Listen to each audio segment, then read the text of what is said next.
Greetings and salutations, old friends, and hopefully some new friends. I'm going to bring some of our panel members in here. We've got Joyce here, Hi.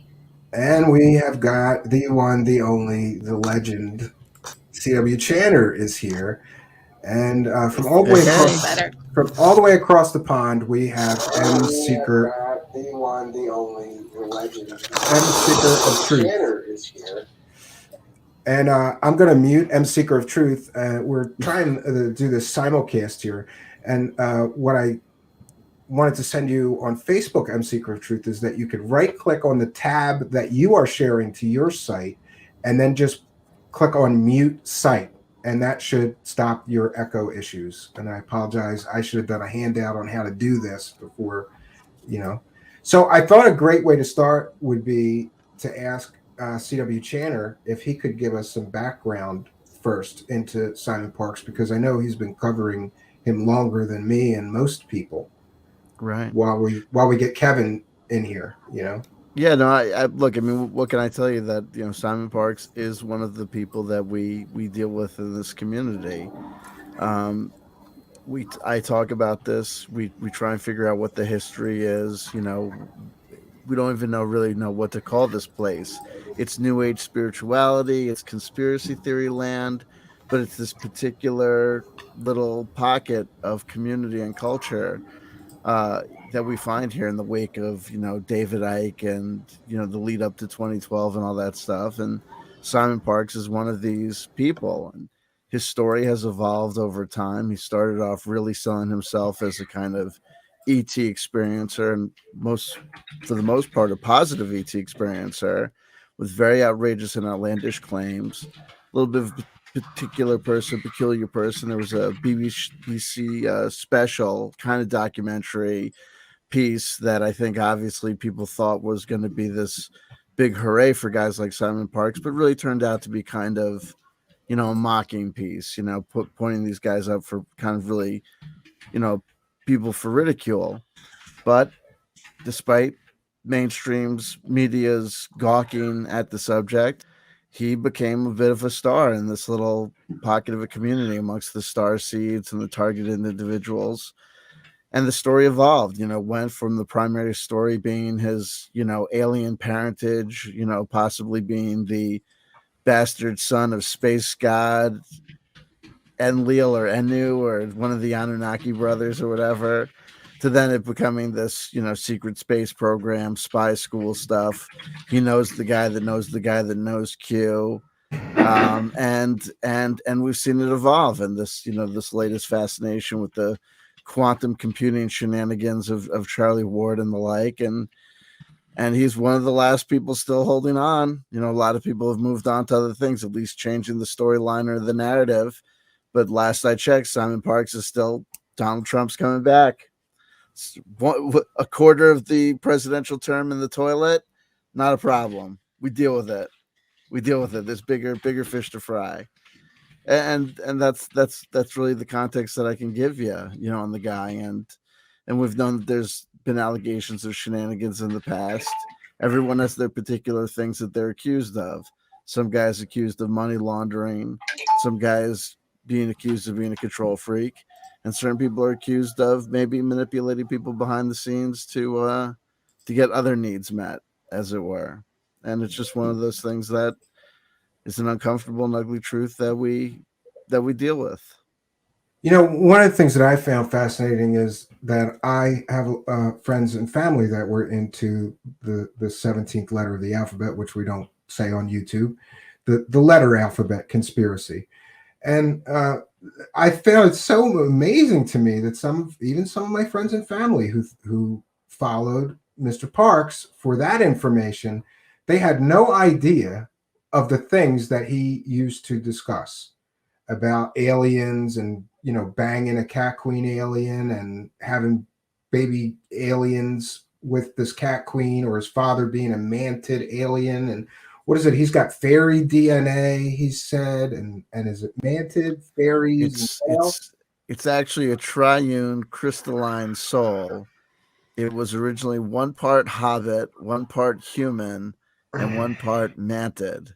And welcome, Tap from the Aletheia project. I'm so sorry. Listen, if this is the worst thing that happens during this show, that I screw up, Mr. Computer Science sent the wrong link to everybody to a dead stream. My stomach dropped, and I felt this horror feeling when I went to start the stream, and it said this broadcast has ended, and on every guest was sitting there in an ended stream, and I had to start the stream by myself and figure this out. No worries. My sincere apologies. And Kevin Moore, again from across the pond, is here, and we want to bring in our very special guest. Yes, very we brave do. Young lady, Ginette, is here to share her personal experiences, which are, I applaud her courage for doing so, because there have been rumors and many things, like C.W Chanter called it shenanigans, but nobody's really gone on the record and become very public to discuss these problems, let's just say, with Mr. Parks. So I want to applaud her courage for doing that today. Where do you, Kevin, you are much more familiar with Ginette's story, so maybe it would be a good idea for you to jump in right here. Thank you. And do you have that clip of Patrick as well, Steve? Yes, just I do. Let's see if I could do that right. Yeah. Okay. I think we should just play Patrick's audio in just a moment as well. So Patrick is a friend, a very close friend. Isn't that right, Ginette, of yourself? Yes, he's my best friend. Best friend. Okay. So I got to interview Patrick just a couple of weeks ago. Patrick initially connected Ginette to Connecting Consciousness because I'm sure it's okay for me to say this, Ginette. You was in a very dark place, and we'll get into that a bit in your story as well. And Patrick felt that he was having a session with Simon in July of, I believe it was 2016. Is that right, Ginette? Something around that time frame, wasn't it? Yes. No, hang on. I wonder if it was the year before that, because this went on for a year, this with Simon. I think it was 2016. I think it was, but either way, right? And before his session, he went to Simon to try to get help for yourself as well. So, let's just go straight into, Patrick's audio, and it might, help us to sort of, ground the story a little bit as well. Yeah, let me do this one more time because give me 1 second. I want to make sure that it's right. So yeah, just bear with me, friends.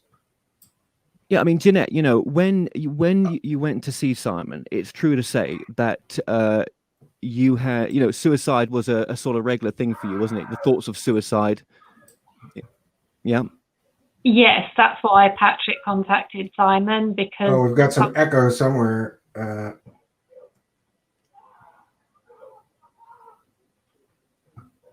Bear with us, Ginette. Wow, what's going on there? Oh, no. Yeah, oh, that's weird. I started playing it before I shared it. Oh, okay. I'm sorry. That's what I was hearing. I'm like, there's echo. I'm creating the echo. I can't believe I am this stream's worst enemy. I'm supposed to be, well, let me just say this here. Yeah, just thank you for everyone for coming on as well. Let me just say that. Yeah, I want to thank all our panel members as well. We've got Yeah. Tere Joyce from Not My Rabbit Hole. We've got C.W Chanter. And we had M Seeker of Truth. I don't know if he had to bounce out and he'll be back. We've got Tab from the Aletheia Project, Kevin Moore, and of course Ginette here. Let me make sure I don't have. Maybe I should just preference this as well, as soon as you pass the baton to me a little bit. So, okay, so I've been doing editing a docu-series, and I've done a chunk of it right now on the subject of a whistleblower called Mark Richards. Most people watching this will know about that ongoing saga, and it will get finished next year. I promise. It's all coming out. One of the participants that are on that documentary is Simon Parks. Why is he on that documentary? Because he was, he gave he basically gave support to Mark's story. And, they said that, the segments of his story were true. And of course, none of it's true. Absolutely zero of it's true. So I thought, well, if anyone that's going to sort of support it had a it was fair game for them to come into the docu-series. So I had started Mark Richards about 3 years ago, and when I came into researching Simon, there was a number of accusations. There was a number of complaints against various different women that I kept reading on forums like the Avalon forum, and just to sort of in different places. And I eventually got to speak to some of those women by phone, and they had never had their stories told, but basically they had some, well, it's all alleged, I suppose, but there wasn't some great experiences that they had, and it was for them to tell their story, and it would have to be backed up with evidence. But I did get to speak to a number of them a number of years ago. Now, one of them that I came across was obviously Ginette, and Ginette's story is backed up by not only the documentation that she sent in from screenshots of WhatsApp, Skype screenshots, text message screenshots, and there must be there's a few hundred of these screenshots, right? And what that does is it's between Ginette and Simon, the conversations for the short time that they knew each other, and it just supports that this is a real story, it's a genuine story. And I've shared that between all the hosts that are on right now, just so that they it's just another form of validation for Ginette's story, just as her friend Patrick was another form of validation for Ginette's story. And Ginette, just thank you so much for being so brave to come on this show right now live and do this. I will say this: there is other women right now watching this show to see how it goes, and I know you're out there, and I thank you for talking to me off air like you have done, and sharing some of the details that you have as well. Even that was brave what you did, and so and thanks for watching as well. So what we're going to do first of all is just listen back to Patrick's my conversation with Patrick, just as a form of evidence, basically, towards what Ginette's going to tell us. Yeah, and let's get to that. Let me know if you guys can hear this.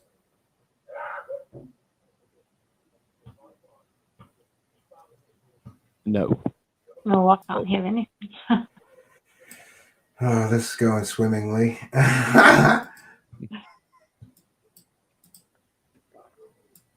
I don't know why it's not letting me share the audio. We have to give Stephen a break, folks. This is his first broadcast ever.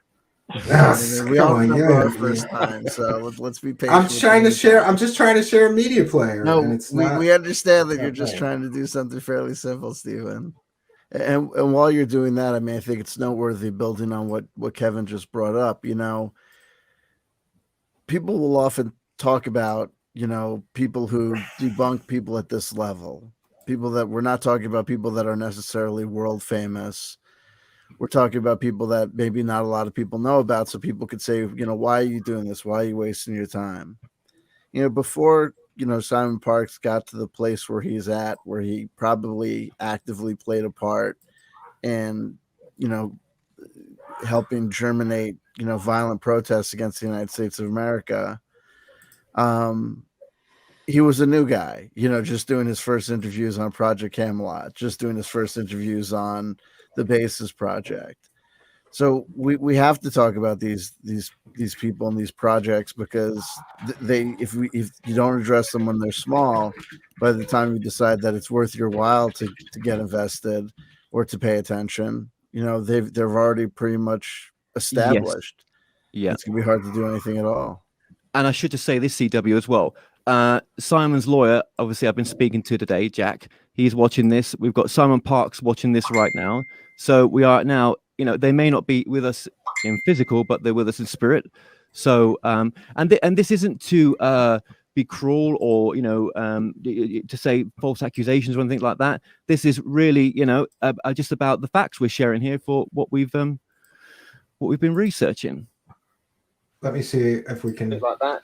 This is really, trying to get M Seeker of Truth to unmute. Yeah, I don't know. It's still not going. And me and Kari worked this out. We tested earlier, and I have the instructions exactly what to do, but he's still got echo because he's sharing his stream. He's sharing this stream to his channel as well.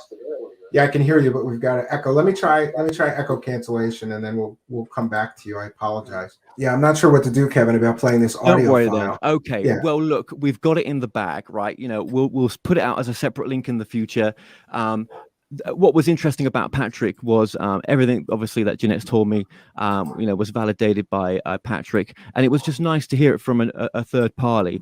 That obviously, Ginette, you've not heard the audio, but Patrick tells me that your suicide, there were almost suicide attempts, and this was a sort of constant, ongoing thing for you at some point in your life, wasn't it? When just before you met Simon, yeah. Okay, well, Ginette, let's talk about your story then, because I think that's what we're all here to do as well, and that's let's just jump straight into that. So, where okay, we spoke about your sort of state of mind, when you were introduced to Simon, but obviously this stems back from you've been through the mill, with domestic violence in your life, addiction problems, and a sort of abusive childhood. So at the stage before you met Simon, you was in a pretty dark space, would you say? Not addiction problems. Okay. But go ahead. Yes, I was in a very, very dark place, which is why Patrick contacted Simon, because he had heard Simon say that he'd never lost a client. Right. So, like a last resort, he contacted Simon to help me. Right. So when you went to Simon, can you sort of, what was it there for? Was it as a you were going to him as a healer? Is that what you sort of, is that what you were told you were going for, or? Yes, he claimed he could cure post-traumatic stress very effectively. I can't remember exactly how he claimed he could, but he was a very good healer, and that he'd never lost a client. So, right. Had you seen any of his videos, or? No, I hadn't. I'd actually not heard of him until Patrick brought him up. So I had no idea who he was. Okay. So when you had your first session, that was kept on time, and was it more of a soul reading that you was having? Because is that what he was doing for you, do you think, or? Yeah, the first time was more of a soul reading, and he promising that he would help me, and he charge me, and he would help me financially if I needed it, and it was all very, very positive, and right. It did give me hope. Right. Okay, so what was the gap between the first session that you had with them and the second session? How sort of long was that gap? Well, it was quite a gap, because he kept claiming that his Skype wasn't working. So we had a session booked in again, I think after a week or two, but he didn't turn up. And then he messaged me on Skype, "Oh, sorry, I'm having problems with my Wi-Fi," and then booked a new appointment, and then didn't turn up for that one. Said he had problems with his Wi-Fi. So there was quite a long gap between that first session and the next one. Okay, so let's just go to, well, actually, before we just go to the second session, did he talk about any results that he was hoping to get for you at all, or or how many sessions he was looking to offer you? Was it ongoing? Was it, or? No, he just said that he would help me and that he wouldn't charge me, and everything was going to be okay. And yeah, it was very positive. Okay. Hey. Okay. 1 second. Okay. No, so I've got echo cancellation on. I'm still doing that. Bear with us. So, Yeah, bear with okay. us. Let's jump to the second session then. Okay. So the second session starts. Just kind of describe what happens. I was very distraught at that point, because as I said, there'd been quite a long gap between the first session and that one. So I was positive after the first one, but then because there was such a long gap and he just disappeared, then I lost hope again. So I was quite distraught. He would fly me to, because I lived in Sweden then, he said he would fly me here to the UK. For a weekend. He would pay the flight, he would pay for accommodation, and he would give me some intensive deep healing, which would help. And that was also at the end of that session when he said that we were twin flames. Okay. So it goes straight at the end. So, and when he talked about you coming over, did he say where you was going to stay, or I mean, a hotel or something, or his place, or Yeah, it would be a hotel. hotel? Okay. 'Cause Keeping he with the was, second. Yeah, go ahead. Sorry. yeah, because he was still married then, so he was he was married to someone else. Okay, and you found out about that as your relationship grew. Okay, so you're the client. You're going to the healer. Did he? I mean, I'm always a bit. We're going to get into what he calls himself, right? But this is what you felt that he was when you went to see him, a healer, right? So okay, so keeping with the second session then. So the twin flames come about. So your twin flames. How did that make you feel when he told you that you had that deeper connection, and you almost feels like you this is more than just a regular meeting, a regular sort of healing session? I was a bit shocked because of who he is, and then just saying that we were twin flames. If I'd been in a normal frame of mind, I would have questioned it a bit more, but because I wasn't, no, unfortunately, I kind of bought into that. And again, obviously, none of this is your fault. And you do take responsibility as we get into this conversation. You would say, you're both adults. You take your side of responsibility as well. Of course, Yeah. absolutely. Yeah. Okay. So Kevin, I just want to interrupt for a moment and tell you that I uploaded to YouTube. It's going to take a few minutes, but I uploaded to YouTube the audio, so we're going to get it. I apologize for Thank you so much for persevering, Steve. Where there's a will, there's a way. There definitely is, man. There definitely is. Appreciate that. So, okay, sticking with the second session then. You mentioned the twin flame. Somehow this turns very sexualized straight away. Just describe how that happened. It just went bam. He was just full on. He was asking me what I like. He was asking me about previous boyfriends and what we got up to, which made me very uncomfortable, and I thought that was very bizarre. He was very full on talking about what he liked, and I didn't like the language she used either. It was very vulgar, and I don't like that kind of language, and it did make me uncomfortable. So, okay. That was pretty much straight after he told me that we were twin flames. And again, I just want to say this: I have all the conversations saved on Skype, phone, WhatsApp, so I've got everything there to back up what I've said is true. And if his lawyer wants to see them, then he can see them. Right, absolutely. I mean, he thinks that this is not true. He's already told me that today. So, okay, so this is the second session. This is still, I mean, I know it's a long time ago for you, right? So it's a bit blurry, right? But within that second session, so much happened in that second session. Do you think that because you was in a vulnerable situation, and do you think because of the past that you had, that when he starts going, when that language turned to a sexual kind of when that barrier was gone and it was straight to, almost like lovers, do you feel that, you were more prone to that because he was someone that was actually showing some interest, and because of what you've been through in your past, including childhood, it was you were just more open to that kind of conversation?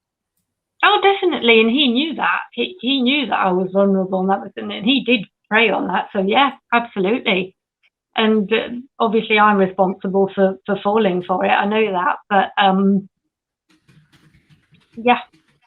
Okay, so all right then. So then I'm guessing then we're telling each other that we love each other. Then is that right? Was that pretty much?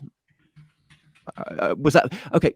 How many times once that second session had happened was the next session, and were the next sessions were they the same sort of language but just more intense in a sense, like it was now like a boyfriend girlfriend, you may as well be on a dating site, and it's what you enjoy in bed kind of stuff?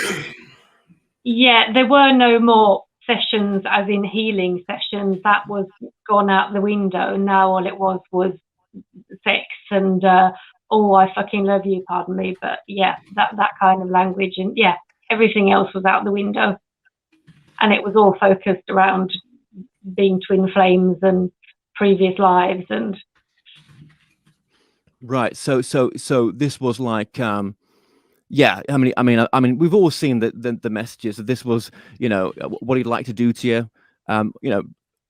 maybe normal boyfriend girlfriend things, but not as a client and healer relationship, where really I just want to say that yeah, I do find it a boundary violation, absolutely, and that's why we're covering this. I feel it's that.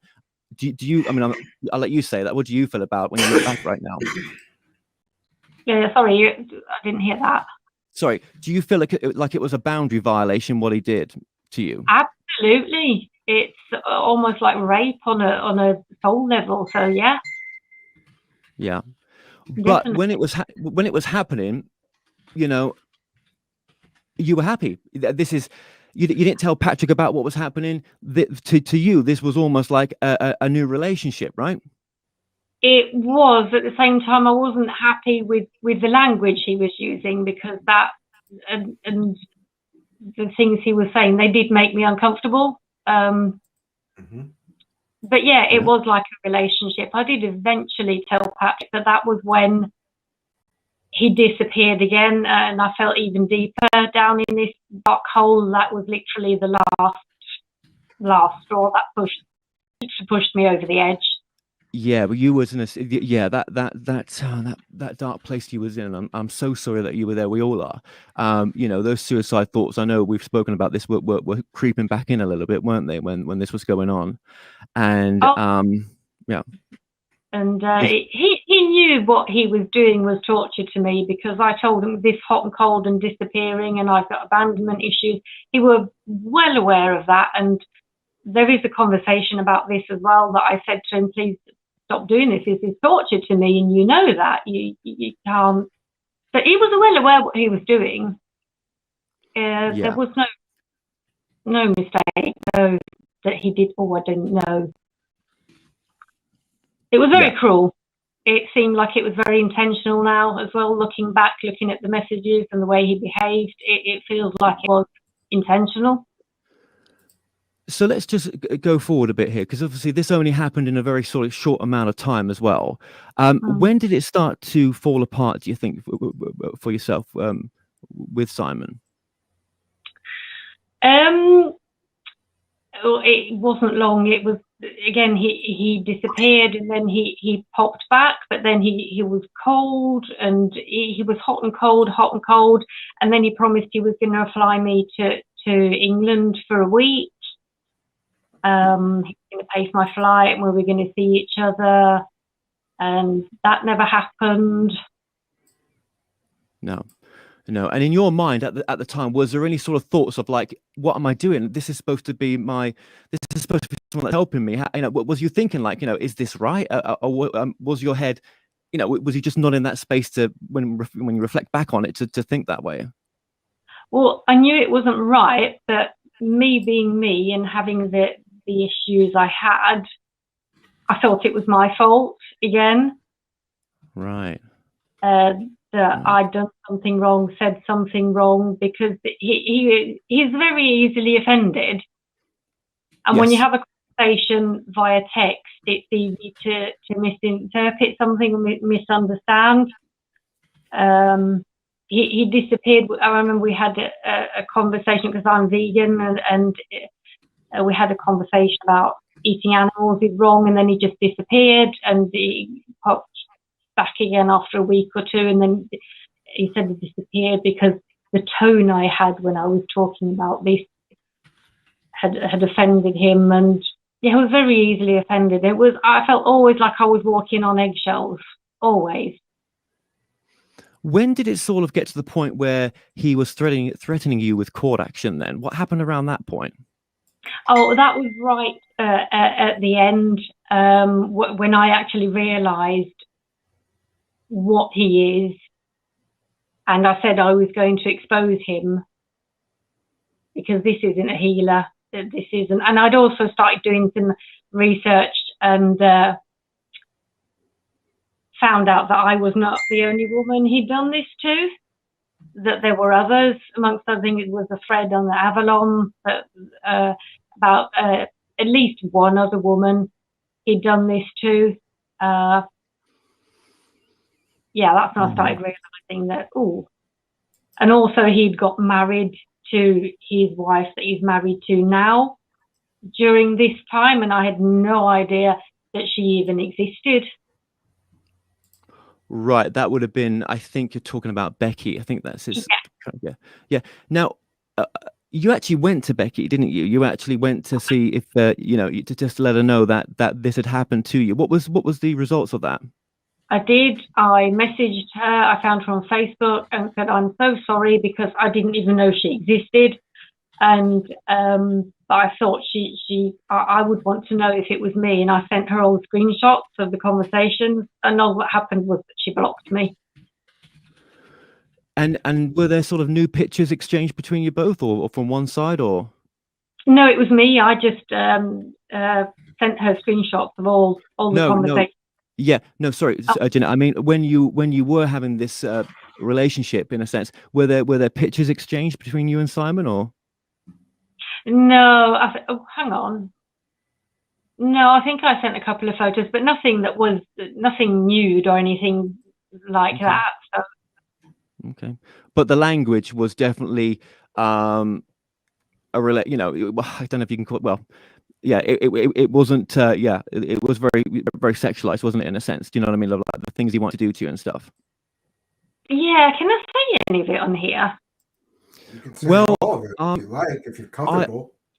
Well, watch the curses if possible. You can try to describe it, yeah, if that's what you feel comfortable doing, yeah.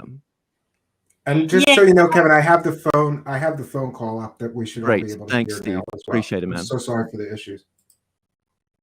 I can't really say it without being vulgar because it was very vulgar, and Yeah. Okay. But yeah. Well, I think we can all, you know, imagine what that was, and you know, again, between. It's not things you say to someone that you've just told is the love of your life, and that you twin flame and you spent loads of lives together.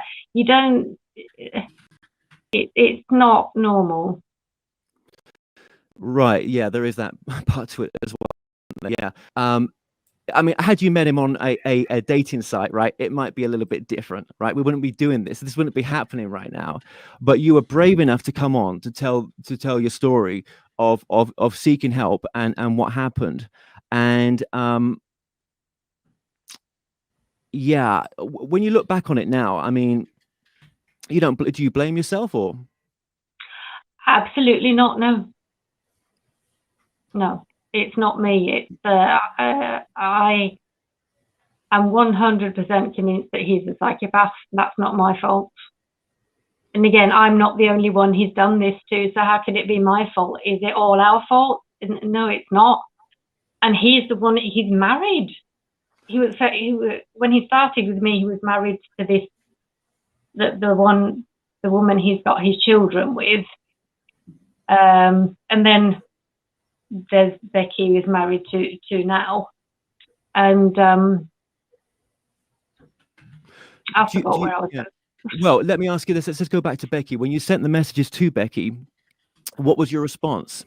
When you and tell us what you put to Becky.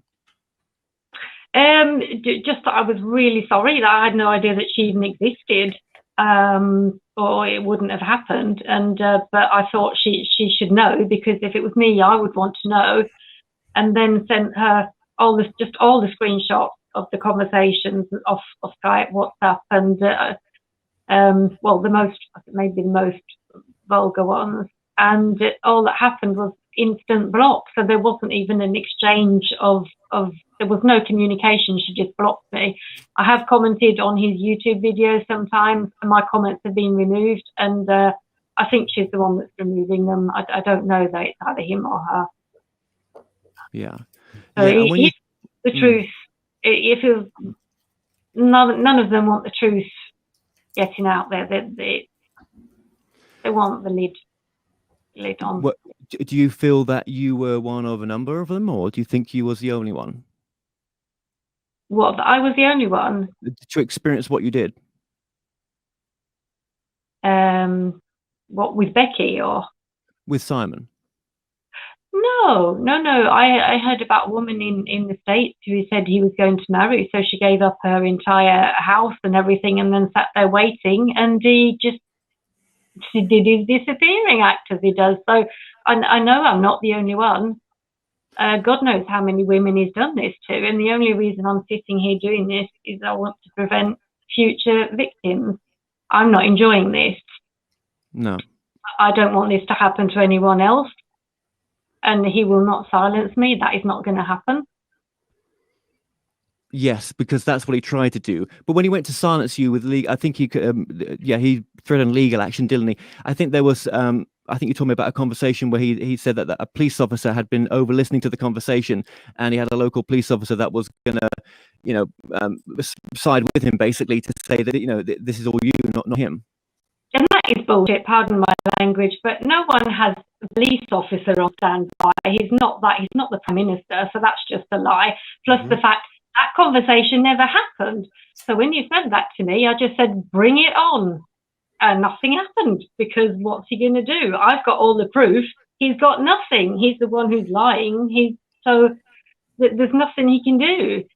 If you better be careful. He could call Trump on you, Oh, the orange man. With him not acknowledging how you felt and what you went through with him, what could he have done, do you think, to rectify this?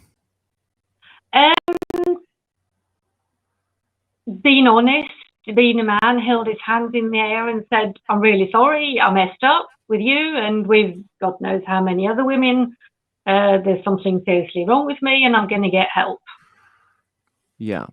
Like now that. he's going to, he obviously you've shared things between each other, likes, dislikes, whatever, personal things and stuff.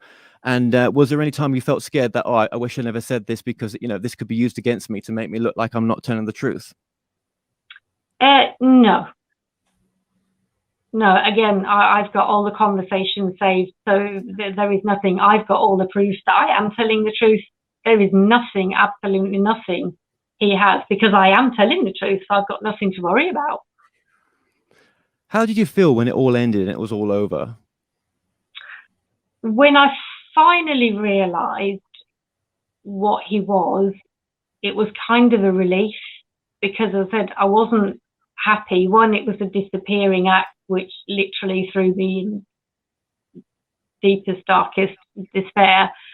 And two, it was the language he used. So I actually wasn't looking forward to meeting him in person and having any kind of sexual relation, because he made me very uncomfortable just the way he was talking, and that's not my thing. Right, because he was going to come down and meet you, but his car broke down at the last minute. Just tell us about that. It didn't break down. He said it broke down, and then he said, he said, I'm looking into trains to get you up here to me, because I was then in London and he was in Whitby where he lived. And for some reason, I don't know, but that didn't happen. Oh, what a surprise. Because he was married, still living with his wife, and he didn't want to meet me. So it was just all lies. And for him, it's just a power thing. I think that's it. It's the power thing. That's all it is. Yeah, because I saw one of the messages, and I think one of the final ones was, now, why don't you just fuck off? Yeah. And that's when I said, oh, now finally you're just showing your true colours. Yeah. Did that trigger you at all? Did that trigger you at all when he sent that? I mean, no, it didn't. It was actually good. Again, right. It just. If I could interject something, because I think one of those messages that I found extremely disturbing was, people should be aware that Ginette went to him in a traumatized state for help, for healing. And in one of the messages, I recall, he told her that her being suicidal or talking about suicide is a huge turnoff for him. And he doesn't want to hear, he does not want to hear that talk anymore. And that's what he went to her for. And meanwhile, he sexualized all these messages, turned this into a big sex caper for himself or something, which to me is deplorable. If this woman, Ginette, came to him in a traumatized state, looking for healing and looking for help, and instead of helping her, he tells her don't talk about that to me because that's a huge turnoff for me, right? That was Right. actually horrific when Yeah. when he sent me that. It made my that stomach churn reading that. Yeah. Yeah. So did mine. So did mine. You know, the thing is this, is that, you know, it's hard to strike a balance. You know, we want people to be able to share their psychic gifts or do tarot card readings or past life regressions or whatever it is they feel is their expression of their religious and spiritual sovereignty. But you want to strike a balance between that and making sure that people get professional help when they need professional help, and that people aren't out here practicing, you know, mental health without a license. I mean, there's a reason why in first world nations we have licensing procedures and ethics standards for mental health professionals. And when you go to a guy like Simon Parks or someone, people need to know and understand that, you know, they're not trained. You know, there might be some things that we think in a common sense way might be the good thing to say to somebody who's suffering from depression or might be suffering from depression, you know, or PTSD or whatever. But you may not necessarily know. There's a reason why, you know, people go to professionals, and there could be a danger when people don't go to professionals and go to guys like Simon Parks. Also transference, you know, starting to feel emotions or feelings of emotional dependency upon a counselor or caregiver. That's a very common thing that if qualified mental health professionals get training in how to look for and how to deal with and how to make sure that those boundaries remain healthy and up. But it seems to this whole course of events, not only are we dealing with a situation where we have a situation here where bad things could happen potentially because of the lack of insight into mental health issues or training in regards to boundaries or maintaining them. It seems here we've identified an issue where you have a kind of a predatory person out here. There's going to be people that are going to be attracted to engaging in these sort of endeavors. And yes, will there be quote unquote beautiful light workers who feel called, you know, who feel a calling to bring their gifts and to share their gifts with the other children of Gaia? Sure. There's also going to be a lot of manipulative people out there who are going to identify this community as a community that's easy and ripe for exploitation. You know, so people need to be very, very aware of it. And I don't know what the solution is. I don't know how to incorporate a set of standards and practices into the new age woo-woo world, but Well, this is what can happen in the alternative. Some of us have got just a level that we don't go to. Do you know what I mean? It's just an automatic thing not to go to that point. But let me ask you just finally, Ginette, because I know I want to let everyone else come in, and I know it's even to M Seeker, and I know, you know, this whole mental health issue is personal to him as well. But Ginette, you obviously know that he blamed his alien father, his daddy, for the attacks on women. That's a public statement he made, and there's a public video out there. How does that make you feel that actually wasn't his fault? It's a load of bullshit. So it's codswallop. Of course it's his fault. He's a psychopath. It is his fault. It's a typical behavior of a predator, blaming everyone else. Nothing is ever his fault. I have never, ever, ever heard him say, "I'm sorry." Nothing is ever his fault. Yeah. Yeah. Okay. Yeah, it's very unfortunate that people are able to do this when people come to them for help. You know, and I agree with C.W. Chanter. There's an awful lot of people that are telling people that they can cure people of addiction, depression, post-traumatic stress disorder with their super healing powers, you know, and it should be more regulated. People shouldn't be able to make those claims unless they're, or offer those treatments unless they're qualified professionals. But this is a gray area, and they go right to the line with it, you know. Well, this is when the barrier's crossed, isn't it? Sorry, go ahead. Yeah. Yeah, so no, and as you said, definitely not say that this is a massive turn off, you talking about this, when that was what I was supposedly supposed to get help with. And yeah, it just turned out into a horrible, horrible, horrible, even worse nightmare. Do you guys mind? I was wondering. I didn't mean to cut you off, Ginette, but I was wondering if I could just maybe jump in. Here. Yeah, just a couple thoughts, and especially one of I realize that your background is that there was some sexual trauma that had happened to you before, and him having that knowledge, I think is really predatory on his part. That's just my personal opinion, and also. When a woman has sexual trauma or has been abused maybe in childhood, they have difficulty setting up boundaries. When somebody does something inappropriate to them, it's almost like they fall into a trap and they just kind of let it be. And it's like, well, why didn't you say something or do whatever? But you have to realize that that's part of the healing process. And I think that when somebody, as Simon Parks, like Simon Parks is in a position of being a spiritual teacher for people, or he's become that. And there have been a lot of people who've been in gurus or maybe even, head of cults that use that as leverage to seduce somebody.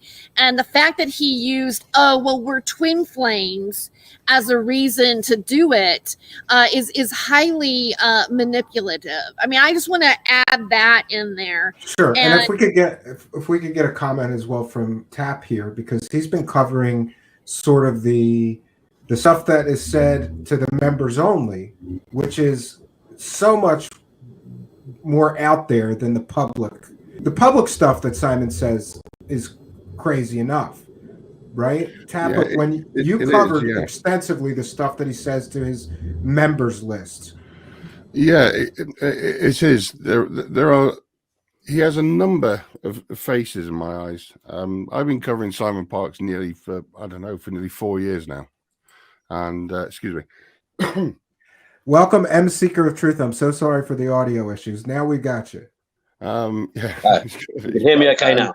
Yeah, now everything's great. I'm so sorry for all the issues. Let's let Tap from the Aletheia Project talk about these behind the scenes audio recordings that he's been covering, and then we'll get you for your comments on a lot of this stuff. It's totally different. Simple questions are asked. Now, Simon has what I call a handler behind the scenes. And he basically approves all the questions, and he talks about what the political landscape and things like this. Now, what he puts out in public videos is sanitized. It is heavily sanitized compared to what is actually said to his CC members. Now, the last CC meeting, I think there was only 72 members, which is still quite a considerable audience.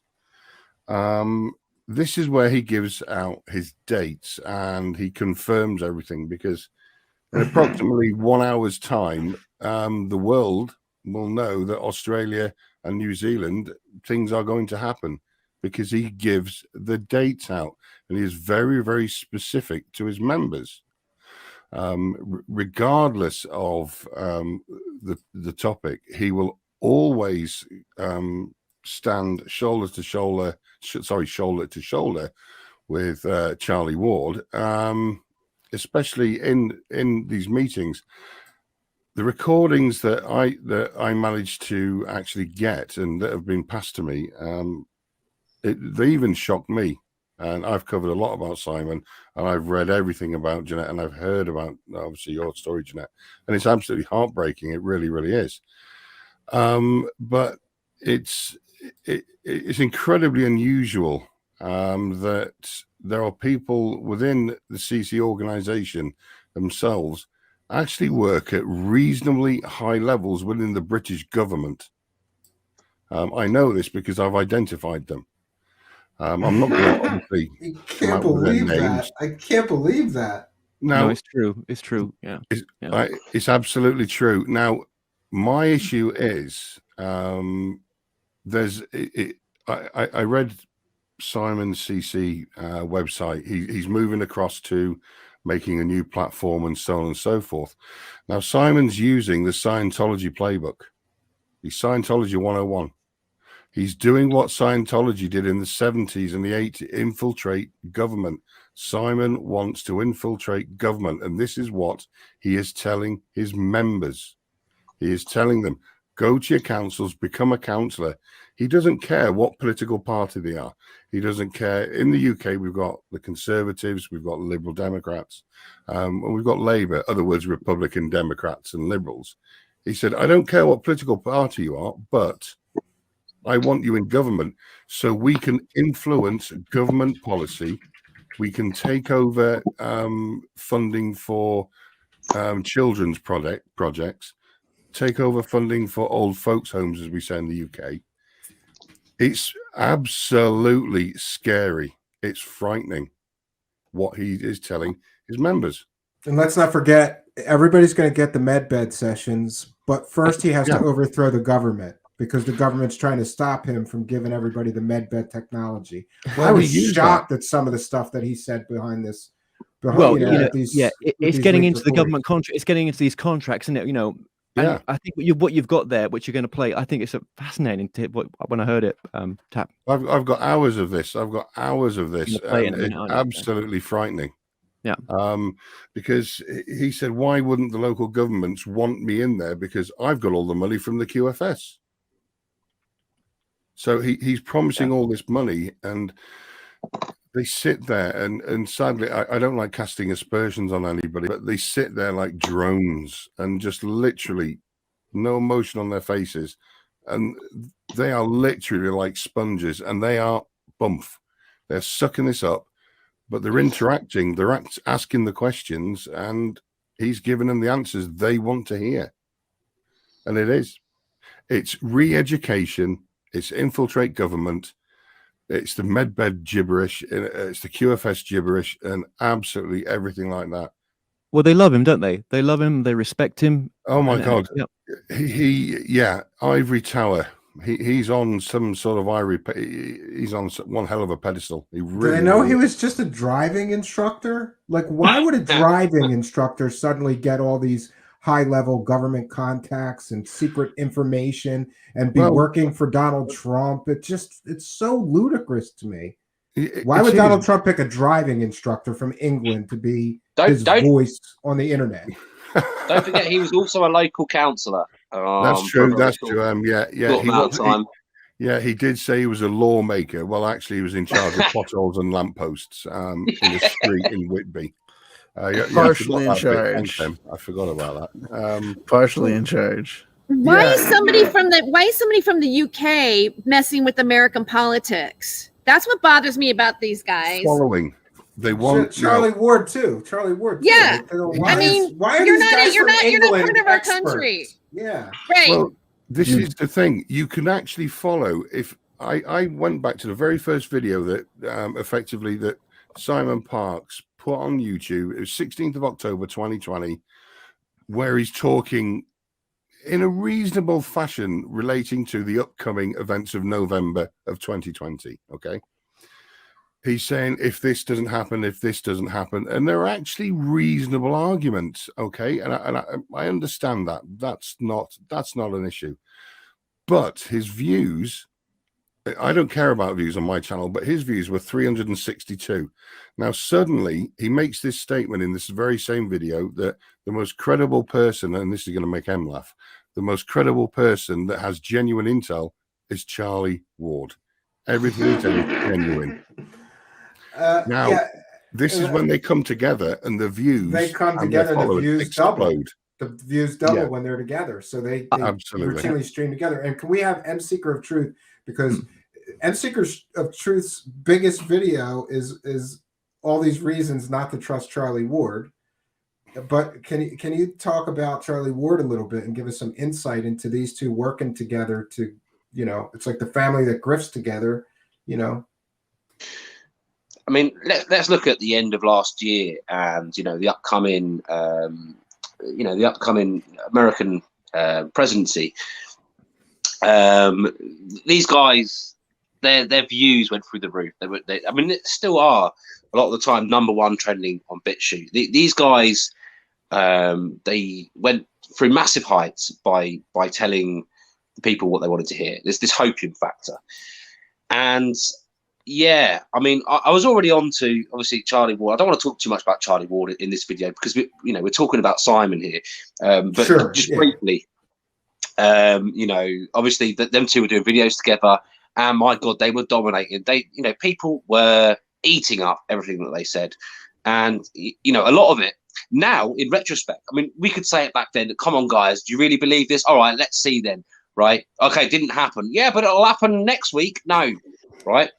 Now, in retrospect, when we look back, and it was, where are we now? We're near the end of another year, and all the stuff that they're saying has not come true. And I have people that follow them. Obviously, I get some backlash from their followers, and they're saying, yeah, but a lot of what they say come true. What has? Okay, tell me about it. What's come true? And when they do give me examples, well, okay, that's been parroted by many people. Or there was internet outages somewhere in the world, and we talked about that. Yeah, there's internet outages all over the world at all times. That's not proof of your fantastical story claims. That's what they do. They pick little things that they can point to and say, "See, we were right about that." So that they're doing that amongst these massive things that people are overlooking that are not happening. All these dates that didn't happen. The fact that, and like I said, I don't want to talk too much about Charlie Ward, but both of them saying, "Oh, Trump's going to be re-elected," and then Charlie Ward is saying, "Oh, well, I've seen a pre-recorded inauguration tape." Right? This is the one of the only things that he come back and had to say because he got massive backlash. Okay, I was duped. If you were duped that one time, if someone has sent you that video and you put it out there, and in fact it was from 4 years earlier of a video of the inauguration of Obama and Biden being, vice, right? And that video is all the way from back then, and you got duped by that. How many more things are you being duped by? Are you being duped by everything that's being sent to you? Are people emailing you saying, "Hi, I'm Q. This is this week's Intel"? I mean, is Intel lady in on this? Is she sending stuff? I mean, basically they put out all these dates. They've been wrong about so many things. And how do people still keep clinging on and saying, "Well, you're the shill because you're pointing out these things"? Sometimes they get things wrong, and they even come on their videos and say, "Well, the deep state." I mean, Charlie Ward has literally said this. The deep state watch us, so sometimes we need to get things wrong on purpose to throw off the deep state. Come on now, right? So how many things do they both need to get wrong, and yet they're still very much popular? So that's all I want to say about that. On the mental health aspect, I listened to your story, Ginette, and I'm sorry that you went through that. I will say, we're being careful what I say. I will say that I'm not surprised. Why would I say that? Because I have been shared a lot of information, and I've had a lot of accounts. I've had a lot of people talk to me in confidence. They are frightened, shit scared. They don't want me to say, and luckily these people trust me. I mean, I have integrity with this, and I will not. But I'm not surprised. This is not an isolated incident, and this is why it's very important what Ginette's doing today. And thank you. And what people, what this is all about. Because this needs to be known. This stuff happens, and this guy is so happy. And we may all know a lot more than we're sharing here, but we're here for a reason. And there's only so much we can share to try and open people's eyes. And my God, all this stuff that I've just said about before, all these things that are wrong, all these things that never happened, all these things that are wrong about, come on, you can't wake up from that. But let's look at the truth behind their characters here, and what they're doing to people, and the power that they hold over people it's sickening when that is abused for anyone doing anything like that. And these are the reasons I do. The mental health aspect is the reason I do what I do. The main reason why I do what I do. And we need to alert people to people taking advantage of people. That's what I will say on that matter. Can I ask you a question? Sure.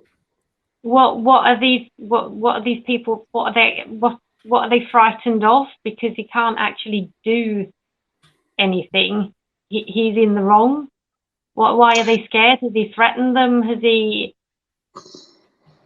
So, I mean, I have a few cases of people. There's some that are just. I mean, it can be terrifying. I mean, when someone manipulates you to such an extent, you can believe whatever they say. It's like, that syndrome with not Stockholm syndrome, but it's like if someone's had that.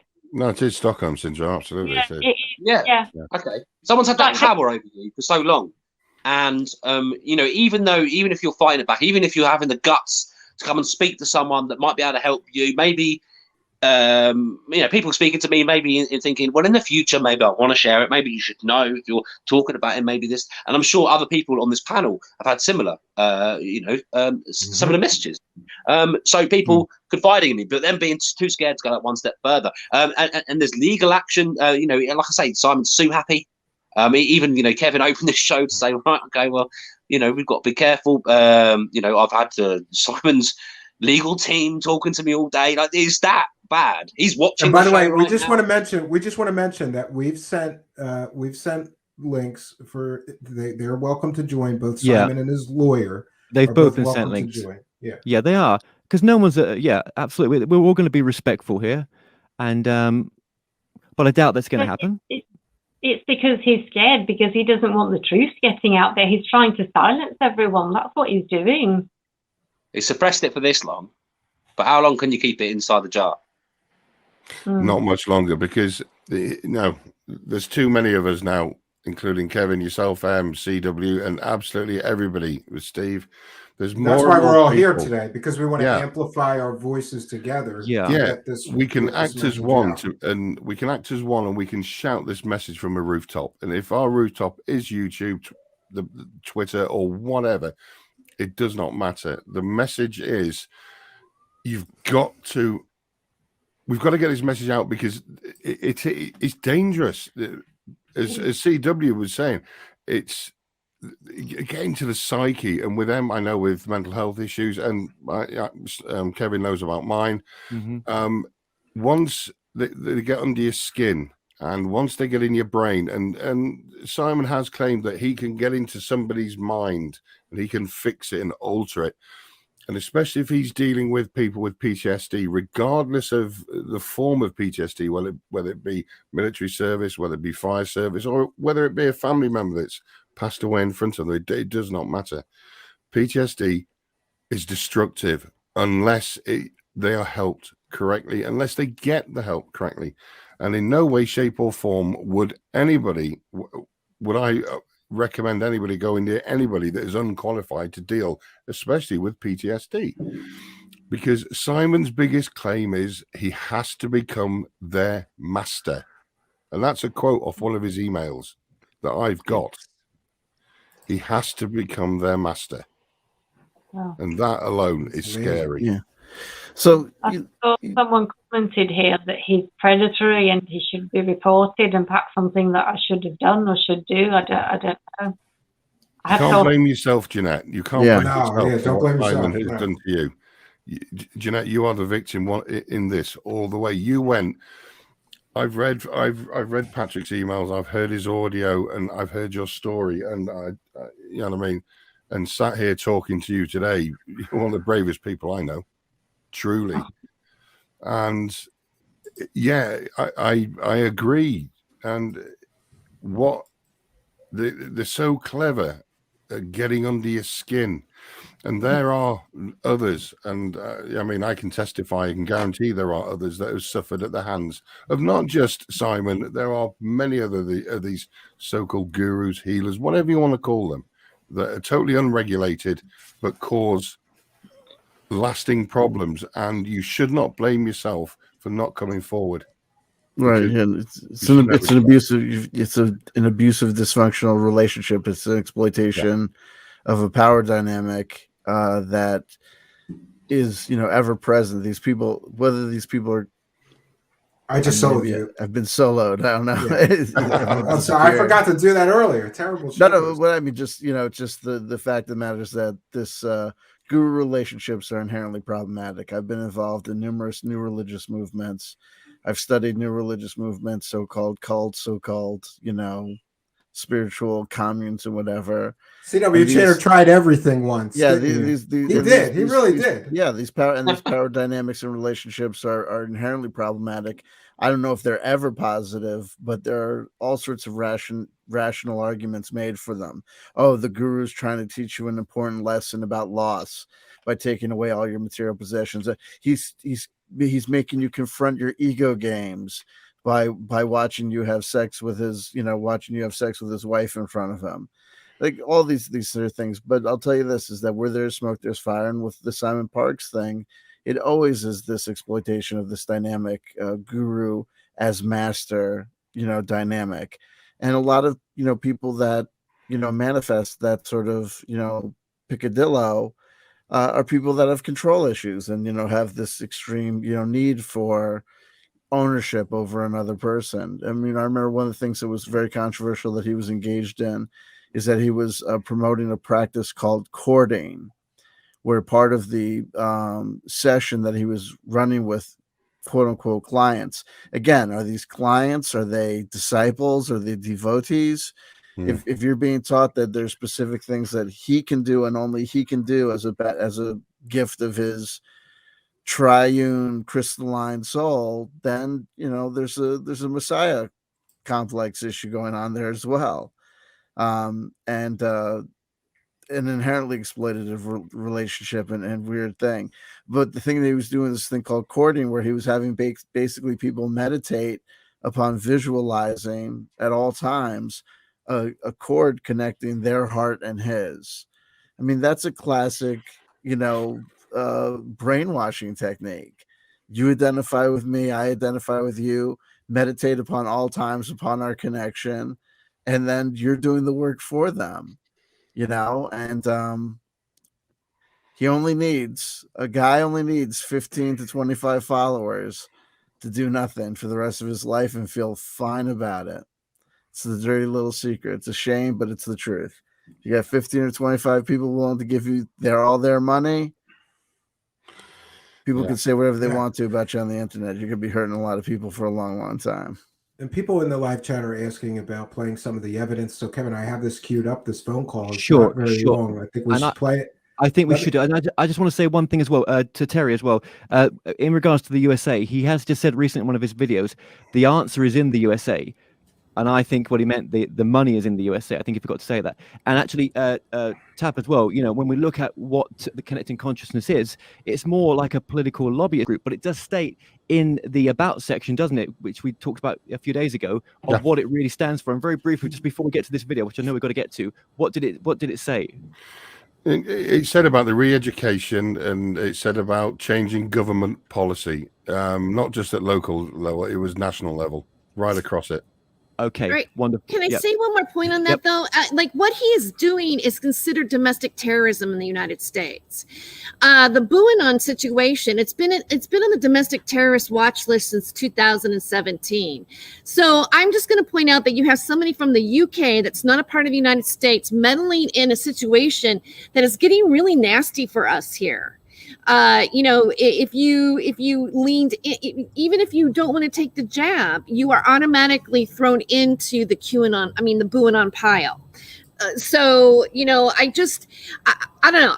I don't think it's okay. And I mean, I just want to make that point that it's leading to something very dangerous, and he's a part of it. His actual aim is through local, national, and international spiritual groups, through education, research, and debate, uncovering the truth, thus increasing awareness and informing people. Now, changing public policy and attitudes, influencing government, encouraging questions, empowering debate, leading to the establishment of truth. Now, it's the government issue where it is talking about the spiritual development, education, and governance. He's talking about re-educating, and he said that in one of the clip videos that we've got. Yeah, which we're going to play. Which we're going to. So let's play this video, but we've got to play that stuff, Tap, as well, which will lead into what we're just talking about there, definitely. Yeah, and let's see. Can you guys hear this? I guess Ginette told you a bit about the story. I watched a couple of shows on YouTube. I'm not sure if it was the JP Wolf Spirit Radio, I think. Yeah. So I've been following him for a while, and I had also booked my own session. I think 5-6 months before, but I was still waiting for my own session with Simon. I had heard him say in a couple of shows that he helped people who were suicidal, and I thought he sounded genuine and caring and all that. And also, how can I put it? For people with very spiritual people, it might be difficult to get help in the mainstream healthcare with psychological issues. So I thought Simon seemed to be very, on the same frequency, if you will, as Ginette. And he seemed to be genuine enough to help people who were suicidal, and even do it for free if he didn't have any money. For 7-8 years, something like that. Yeah, the major part of it took part in 2016. Some of the story is in May 2017 when we discovered that. As you say, there were other people who had similar experiences with Simon as Ginette had. And I think I had the email address to his organizer, thanks to a friend who already had a session. Otherwise, I don't think I would have been able to get in contact with them. Yeah, I mean, this is a couple of years ago, and it's hard to remember exactly, but I remember she started talking with him in May 2016, and I think, let's say July, maybe August, I became aware that he told her he loved her. And initially it seemed like just more like a friendly love, like soulmates. They've been, they knew each other from previous lifetimes, that sort of thing. But after a while, maybe a couple of weeks more, I found out about the messages of sexual nature. I was disgusted. I immediately realized that he was sort of preying on a person who was in a very, very vulnerable situation and in a very, very serious situation. Not just any. Let's just say that in April, I talked her into not committing suicide, on a daily basis, just day by day. Please don't do it today. Please don't do it today, for a couple of days. And then after a couple of days, I managed to extend that to a week, and then another week, and then another week. And after a while, maybe more like a monthly basis. So it was very, very serious. I emailed his organizer quite a few times when he didn't show up. So that was that part. And I discovered that because I had assumed that she had at least talks with him like every week or something like that. But she told me that she only had contact with him via email. So that was a little bit surprising to me. So when I found it hard to reach Simon, because I called him, I texted him. He replied to some text message, I remember. And I emailed him, but most of the time he didn't reply. And so I realized that she had some problems reaching him too. I think there are a lot of question marks, but I'm very sure that he's not at all the person he portrays himself to be. His organizer told me about 5 other women, and one had actually sold all her belongings. She was in the United States, so she had sold all her belongings and was ready to move to England to marry Simon. So she told me that. I did come in contact with 2 no, let's see, one other woman that personally also. So I think those are the ones. Yeah, and I mean, in this case, we're talking about suicidal people, so it couldn't be any worse situation, in my opinion, to do that. Yeah, and I mean, I can add that I was pretty much 24/7 support for her through all of this. I very much doubt that she would be alive if I hadn't been there. So, yeah, a lot of time and effort to give her support for all this. No, I mean, I remember many long nights, many hours of conversation and trying to support her. And many parts of this story with Simon just made it a lot worse. So, I mean, looking back, it would have been better if she didn't have any contact with him whatsoever. Yeah, I mean, I realized during this journey that, I mean, not necessarily all these people who I think many people view as gurus are what they seem to be. So I think there needs to be a lot more discernment. Very revealing, because there's an additional witness. It's not just Ginette's word here. There's additional witnesses to these events. So it's going to be very difficult for Mr. Parks to squirm out of this one. And as in previous allegations made against him, he got a handler and did a live stream where he blamed his alien father for hurting those women. He didn't hurt those women. His alien father hurt those women. And I just want to point out also, it probably was Intel Lady that I heard mention that Simon Parks originally said that he had an alien mother. But when he went to the Buanon people, he changed that. He retconned it. He no longer had an alien mother.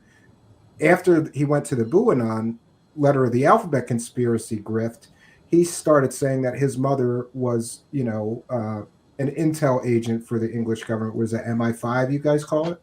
Yeah. So the narrative is very complicated because basically what he's always argued is that he's basically had 4 sets of parents. He has a biological father and mother on planet Earth that he acknowledges, though their stories about them have transformed and changed. And then he also had this kind of real soul parents, which was this Mantis Queen alien and Anu, the space god, like the Babylonian space god. Honestly, and the fact that it's only in this world, we come to this world where a guy, a former driving instructor who looks like, the ghost of friggin' Don Knotts, with a sweep over and all, is able to come into this world and kind of almost be like a kind of Lothario, or kind of Casanova, and it's only in this weird little world. But obviously, but it's true. The evolution with the Buanon thing, there was a total retcon. And what it basically happened is that he was always telling these stories about his mom being associated with MI5. But then the Mantis mother takes a total snooze. She's mothballed. And the mom turns into this central figure. And the grandfather as well. It's this central figure in this complex dance between the NSA, the CIA, the MI5, the MI7 through 99, and all this stuff. And the father.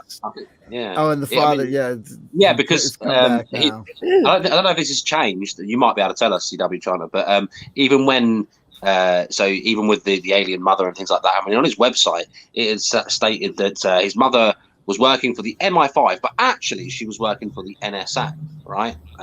She was double agent.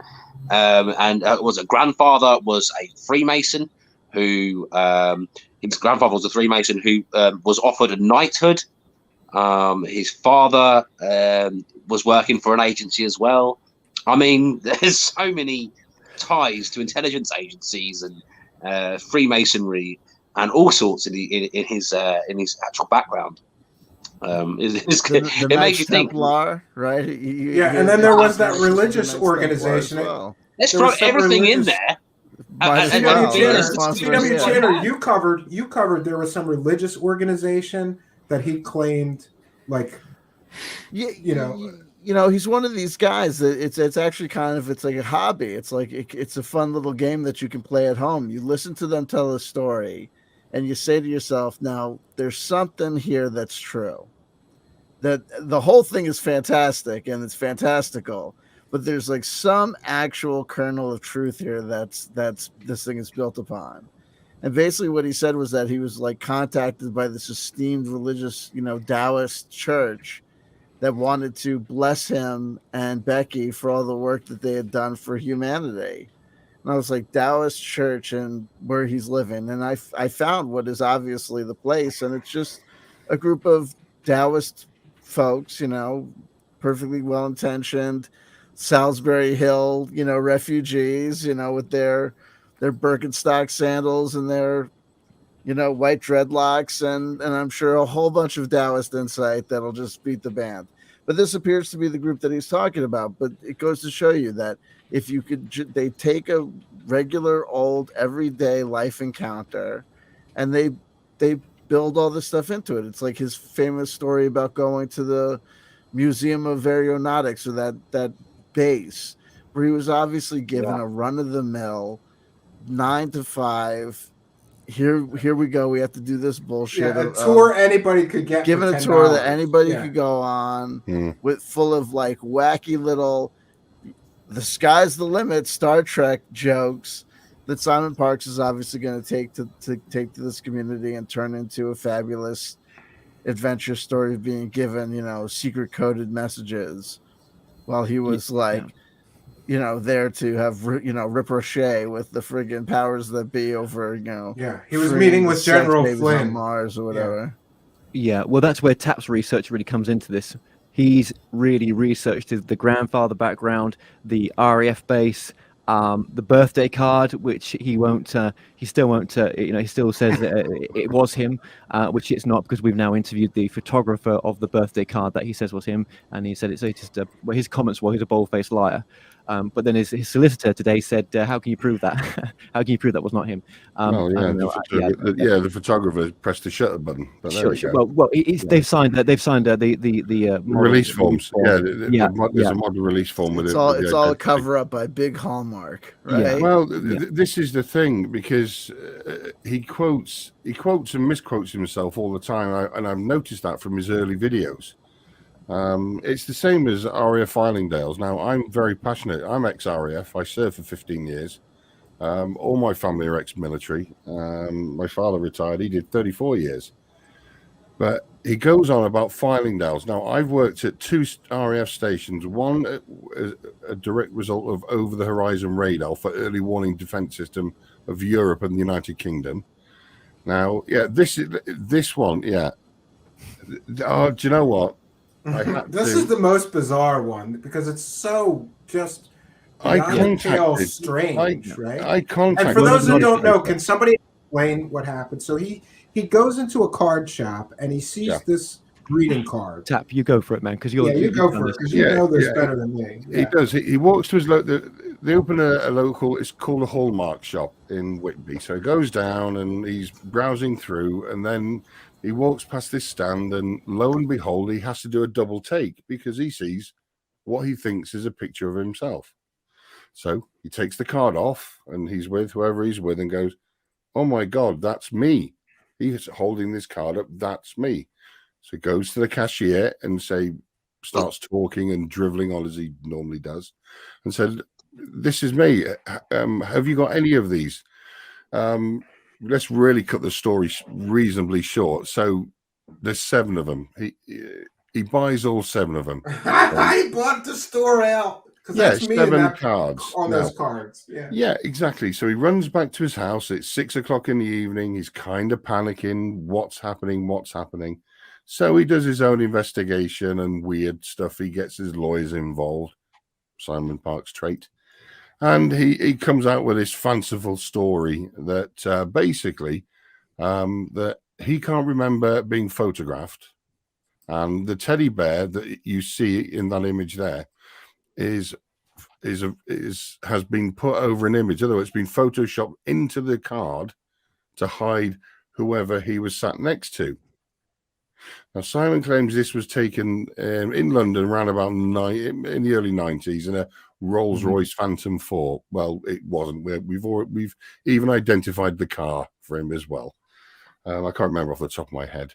So he goes into all this story. Now, a friend of mine has actually held this card in her hand, looked at it, and he goes, okay, that's not Simon. And you can actually see it's not Simon. So he goes on this this channel. What was the channel, Kevin? I can't remember. It was Miles Johnson, the Amash product. Yeah, the Amash. Yeah, that's it. With Miles Johnson. So he does all this big story. So basically, all I do is I Google that image, and it comes up and literally reverse search Google. Thank you very much. It's really good. And it comes up with a photographer's name. It's been downloaded from Getty Images. The guy's name, I'm sure he won't mind, is a gentleman called Stuart Cohen. So I send him an email, and I sent him a link to the video and said, please look at this. This gentleman, I name him, obviously Simon Parks, is claiming this is him. So he sent an email back to me, and I'll quote him on this because it's quite funny. Well, I don't need to quote him on it, but we have this back and forth, and I said, can you confirm this is Simon Parks in this image? He went, well, it's not, because at the time Simon was in London. Now, this image was taken in Dallas, Fort Worth by Stuart Cohen, who is he's a producer, he's a photographer, he's into, he does fantastic work. Mm-hmm. And his quote that came back to me, and I quote, he's a bold-faced liar. And that's from the owner of the image, the legal owner of that image. So Simon makes this card up, thinks it's obscure, and, well, it's not. If you reverse search it, there was one entry for this card, for that image, and it was on Getty Images, and that's where he got it from. But if he would lie about something so stupid... But he claims it was a message from MI5, you see, because MI5 were telling him to why would MI5 send you 7 birthday cards? yeah, well, no, it's self-aggrandizement and self-importance out the wazoo. Oh, obviously, I mean, they don't want to miss the next 7 years of his life, but I can assure you, being ex-military, even the secret services in any country, they don't generally give you a warning. They just rock up and knock on the door and say hello. Right. But it's scary when his lawyer, when I was speaking to him today, and we did break contact, the signal went, so we misunderstood each other a little bit, right? But I'm sure he said to me that, how can you prove that's not Simon? Well, I mean, look, the lawyer's going to say, and the lawyer's going to do what the lawyer has to say and do. Sure. They've got a job to do, which is they're going to present the best case or argument that their client even has. I've heard different numbers from 7 cards, 9 cards. I even contacted the newspaper for a comment, and no response, and I'll keep doing it until they respond. Yeah, but what's classic is you have to visualize this. At one point in an average everyday week, in England, Simon Parks wanders into a Hallmark store, right? Yeah, setting into motion a chain of events that culminates with people with way too much time and way too much intelligence doing things like reverse engineering the origin of the Simon Parks teddy bear. I mean, I've done that too. I've gone down that total rabbit hole where you're like, I'm going to solve this. You're like, you see, that's not him with the teddy bear. I proved it. And meanwhile, the people that are the Simon Parks fans are like, oh, you got the Illuminati shill who took the photo on behalf of the Zionist-controlled government. You got him to throw Simon Parks under the bus, which only proves that Simon Parks is indeed a saint. An angel sent here by the Manchurian. This birthday card with this huge teddy bear has got to be a sign from the deep state that he's on. I'm trying to figure out, even from a military standpoint, what's the message? Yeah, it's so bizarre. And just so everybody is aware, I did this completely on the fly, but all I did was upscale this image and equalize it. And I did 10 seconds worth of work to this, and you can clearly see it bears some slight resemblance to him. But Yeah, this guy's got a lot more. Slightly balding white guy with glasses. With glasses. There's about 300 million. There's about as much resemblance. It looks like a really poor parody of a Charlie Ward Simon Parks video, doesn't it? Like, it looks like Intel Lady to me. That could be Intel Lady just as well as it could be SpongeBob. Yeah, there you go. Yeah, that looks like Simon Park. Yeah, what an idiot. But his top people around Simon, they'll never criticize this. They could watch this video and be like, "Well, a bunch of wankers doing this show. Cool, that you cool, you know." Yeah, they we're never wrong. want to acknowledge it. You know what I mean? Yeah. We're when you're over the target, they've got 1,003 expressions. When you're over the target is when they're going to come at you the most. So being called an asshole on the internet is proof that you're telling the gospel truth. Think about the thought process, like C.W. Chanter mentioned. Like he's just walking around on a Saturday. He goes into a card store and he goes, "You know what? I could sell this story. I'll tell people that's me in that image." And it's so easy to disprove it. Or is he delusional though? I mean, does he really believe that that's him? I mean, okay. He does it in his conference. Well, I don't know if he believes it's him, but if you look at all his conferences going back, even his very early ones, this is right at the beginning when he does his introduction and he goes on about his grandfather and his family. Oh, by the way, they did this to me with his birthday card. He's always used this birthday card as proof that MI5 and the British Secret Intelligence Services are onto him. They're warning him. He's too good for them because even now the CIA want to give him a job. They're always following him. How can he take that job? He's already working for Donald Trump, though. Well, I know. Yeah, Dairy Queen. Give him a job in Dairy Queen. I don't know. Yeah, this actually featured on the Miles Johnson. I think it was like a 3 or 4 part video series before the videos got taken down. 4 was it? Yeah. And at the beginning of that series, he talks about being on one of his craft ships, one of his father's UFO ships, and bringing into imagination or bringing into reality a growing woman and having sex with that woman at 6 years old, and then eating her. Oh. Cool. Yeah, being offered cannibalism. Yeah. That's right, isn't it, Tap? Yeah, that's right. Yeah. Oh, the lady from the Ferrero Rocher advert. That was it. He I saw that. Yeah. Turkish Delight. Yes. Well, yeah. Oh, is it Turkish Delight? That's right. Delight? Oh, yeah. It was Turkish Delight. Yeah, Turkish Delight. Yeah, it was. Yeah. Turkish Delight. Yeah. I mean, 6 years old, right? It's a very sexualized kind of childhood, isn't it? When he talks about it sometimes. In that respect, I mean, well, in a way, I do feel for him. I have to say this. I don't think he had a very happy upbringing, for whatever reason, and I think that a lot of the things he speaks about, this so-called Mr. Dunlop, chasing him around the dining room whilst reading highly classified UFO material. Yeah. I think that these were incarnations that basically a childhood. Everybody has imaginary friends, and I think he created. And I'm not having a go at him. I think he created a world that sadly, as a child, because there was no love. There's no evidence of this love. His mother with the alcoholism and things like this, he always talks that his mother was away all the time. He was left at home at a very young age. And I think he created this world and somehow walked through the door and it slammed shut behind him. Created it to cope.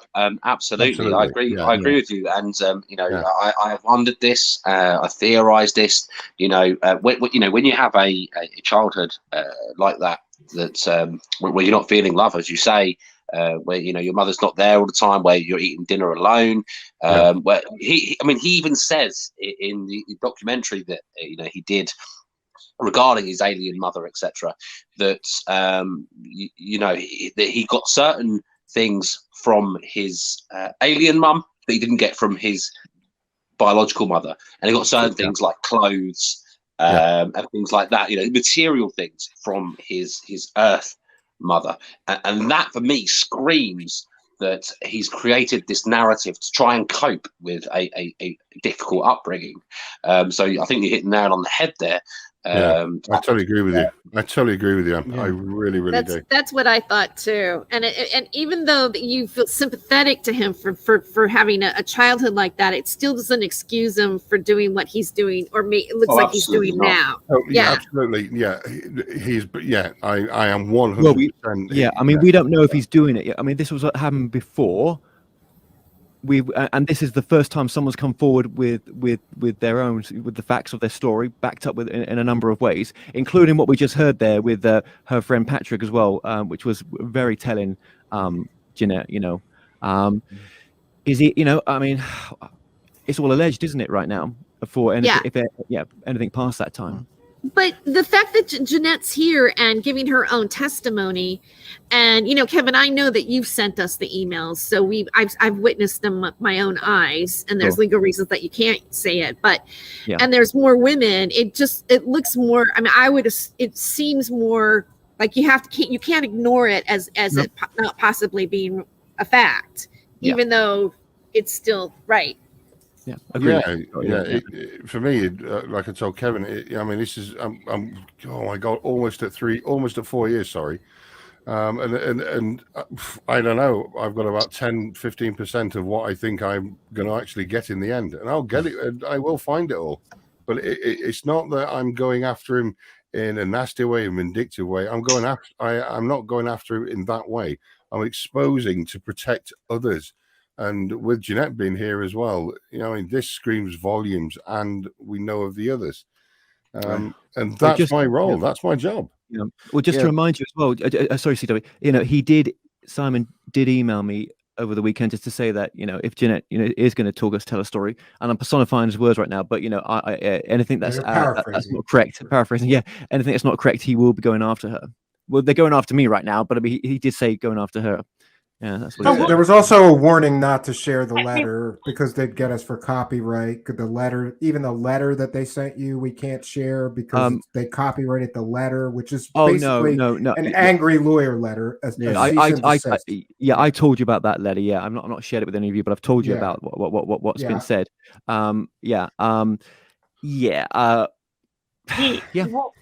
What's he going to do to me? He can't. We'll bring it on in the courtroom. Then I've got all the proof to show. He's got nothing. So it's just ludicrous. For someone that's this worried, it screams to me that he's trying to hide something, right? That threatening legal action. Don't share this. Don't share that. If she talks, I'm going to sue you. Come on, that's not an innocent man. I mean, I've had attacks recently, as you guys know. Some people would have been in the show the pre-show that I did, where I was making a statement about some sick things that Charlie Ward had been saying about me with no evidence, right? Zero evidence. Absolutely zero evidence. And I show where he's got ridiculous things to say about somebody with no evidence. Exactly. I mean, it's sick. And for anyone that's not seen that after this broadcast, please go back and watch the video that I streamed before we went live. So and spread it around because this stuff, I mean, I don't want to sound like a Simon Parks, but I should sue them, and I should be I think you should. I think you should. Well, yeah. It's awful. There's Sorry, they didn't say to me beforehand, we're going to share this stuff. If they did, I would have laughed at them firstly, because I would have said, go on then, put yourself in that hot water, because at the end of the day, you've got nothing, right? Yeah. It sounds like Ginette, he was worried about what she was going to say. It sounds like he's worried about what you're going to share, Kevin. You've been very admirable by keeping him in the loop, inviting him on the show. Kevin, you've been brilliant. Through all this towards him, and all he's done is thrown, threats and made you walk a tightrope. Well, I was told today, do not put this show out under any circumstances. This show does not go out. To give him the questions first for then Simon to answer them through the lawyer. And I was like, well, we're not putting out anything out which isn't based on just fact. Everything that we've said here is based on fact. The fact of Ginette, the fact of your research, Tap, yourself, C.W. Chanter, Tere Joyce, Steve Cameron. We're not saying things which aren't already out there or creating things that aren't true. I mean, yeah, exactly. Facts don't care about your feelings. I'm telling you that. And why didn't he come on here himself if he's so innocent? I mean, I would have. Right. I would have done, yeah. I would I think be we on all you in would. a heartbeat. If anybody made this, You don't need to lawyer up if people are telling lies about you just yet. You let them tell the lies, and then that's my opinion. yeah, you do, yeah. If somebody's going to go on the internet and lie about you, you don't preemptively threaten them with lawsuits before they do a story about you. You wait until the story airs, and then if there's reason to, you contact a lawyer. But he seems to be, my big thing is the only person that fears questions or people talking about their previous actions is somebody with something to hide. Just And to lawyer up like that, to me, it's my opinion, and speculation is very suspect. Yeah. If I could just Yes, double back to absolutely. two earlier points. Number one is we touched upon the notion that the things that Simon says are probably based on things that actually occurred in his life. We see, when I look at any of these secret space program, whistleblower, alien contactee, channelers, Christ conscious gurus, whatever, whenever you listen to them and their testimony, you can always kind of clearly see the blueprints for what happened, the trauma that they're dealing with and trying to process in some way, the characters in their life, the abusive mom, the alcoholic father, whatever the case may be, the pieces that are missing, the things that are still being sought or needed. I mean, it's all there, and it can make you sympathetic and empathetic to them to a degree, but there's harm being done. And that's to build off something that the Aletheia Project touched upon is the motivation of why we do these things. We do these things because in the marketplace of ideas, it is dangerous just to let Simon Parkes be the only person in the Simon Parkes business. If Simon Parkes is the only person in the Simon Parkes business, then when people come along who are interested in the starseed phenomena or alien contactees or Buanon or whatever, if they're just the only thing they know about Simon Parkes is what Simon Parkes has to say, they're at a disadvantage. They could end up finding themselves involved in something that maybe they didn't ask all the critical questions they needed to about something. And so that's having really other people talk about this stuff Mm. means that people are going to be exposed to a multiple series of ideas and thoughts about this complex character called Simon Parkes. So, it's a thankless job, but we do it, and it's fascinating, and it's daunting, and it makes you want to pull your hair out, what's left of it, every time you see these people who are like, how can you still buy this? How can I point out the problems with the Hallmark photo and you come back with doubling down on the Hallmark photo? Yeah, exactly. Yes, I know, yeah. Well, this leads perfectly what you're saying there, CW, into what Tap is wanting to just share with us as well, with that audio. If Stephen's able to share that at all. Yeah, that might be a problem too. Yeah. I don't. Okay. Let me see what I could do, because I have the files. Next time I'm going to do an entire day of prep before we try something this ambitious. A little bit of, I went, this will be no problem. So my apologies to the panel and to the audience. What we could do is put a resource guide together directly after the stream. I'd be more than willing to take the audio, clean it up, that phone call we heard, and these other audio, and we'll put it to one video, which I can share to all the panel members that they can share to their audiences as well. And I'll put it on a Google Drive so anybody can get it. Okay. But Tap, if you could just describe some of this stuff and this research, and in the meantime, I'll try to see what I could do about that. We're down to dramatic reenactments over here. Yeah. Oh yeah. Put on the glasses when you're doing the Simon Parkes voice; it'll really sell it. I need to draw. I need a marker pen to draw a comb over. Oh, there you go. Right, come over. Probably end up looking better than his if you do it blind. The audios I shared. Let me just quickly. It'll take me 2 seconds. I will go to. But you know what? If you have them and you can share them, what about that? Put them on the screen. Can we try that? Yeah, I'm just. Hang on. Let me just Give me 2 Just seconds. because I'm a technical failure doesn't mean the tap is. We have to give. Oh, I'm an absolute. Yeah. Okay. Right. Leaked. Let me just go to my leaked audio. In my defense, we tried some of this earlier. I even practiced the restreaming, like the simulcasting comes up with on my Kari. computer. And Kari's like, yeah, you just do X, Y, and Z. It's no problem. Sure. So I apologize to MC. We thought we had it worked out with an instruction guide and all. I'm going to do a new one when we do work it out for future things where we'll have screenshots of exactly how to do each step to make it work. I just had to leave Lyman's apartment and go into the green screen room. Right. I think I've got it. Yeah, I can share a number of them. Where have you gone? Oh, there you are. I've just got rid of the screen. I can share a number of them. View. Let me just get rid of that. So these have been leaked, obviously. To me. Yeah. Yep. So let me go to share screen. I take it. Where am I? Yeah. Oh yeah, there we share go. Screen. We share a video file. Let me see what it does on the video. Will it share a video file, Steve? Yeah, I think so, but it might bounce us. Right. Okay. I'll ask Stephen to share it, won't it?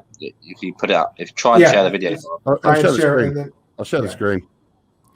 Yeah. Now I got that one. Hi, Simon. Now you got it. Yeah. Hi, everyone.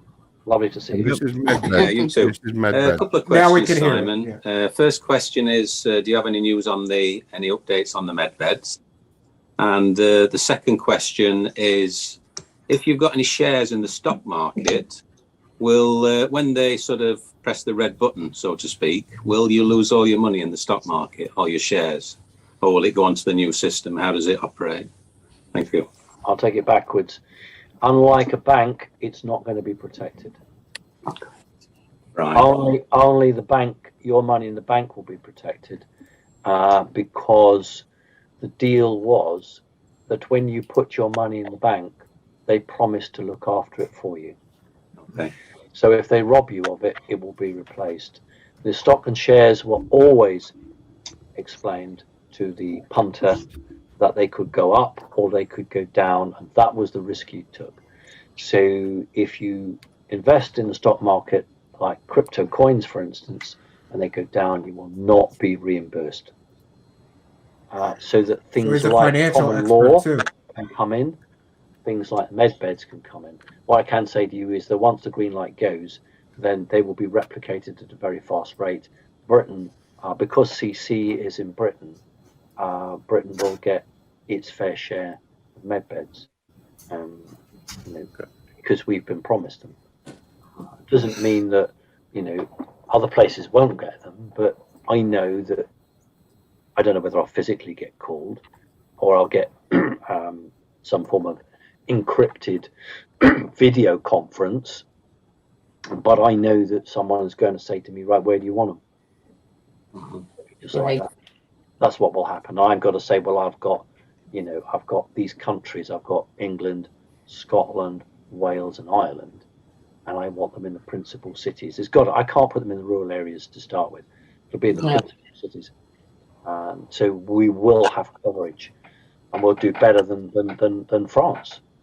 We'll do better than France because they don't have what we've got. We've got a connecting consciousness, the head of whom is a signatory to certain things. So the answer is yes. The difficulty is, getting people through quickly because we will be oversubscribed. So, but we'll deal with that. We'll cross that bridge when we come to it. Right. Have I got one more question, or is that it now? There's 2 hands up, but we did say just one more. That's his second in command there, I think, isn't it, David? The med beds. The key for the med beds is the replicators. Med beds are not being made; they're being replicated. The difficulty is the storage. They're being stored underground in underground bases.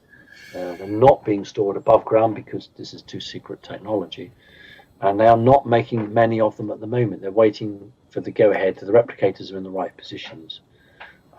Something like we expect 5 million replicators. Wow. So if each makes 10 a day, and you can work out where we're at. So in terms of the question though that you were really asking is, are the med beds available? Who's going to get them? Where they're going to go? Nope, no information on that at all. Frankly, because what's more important is the process to remove cabal government who would stop us putting the med beds out. So our interest, our focus, our intel gathering is on this phase of the cabal government being removed. It's bizarre. Right. I've now just quickly downloaded all the other orders. Yeah, I'm so sorry. Thank you for the quick save. Much appreciated, Tack. Yeah, I've got the one with the murder, I've got the one with the troops, and I've got the one with the local Well, government. while you cue that other one up, I just want to mention that the Manhattan Project was the most secret United States government project in history, and they did their work above ground. So for him to suggest that he's got med beds and they got to be stored underground because they're so secret is absolutely ridiculous and just childish. Where is this massive expansion plans coming from? This massive money that is going to be injected into CC?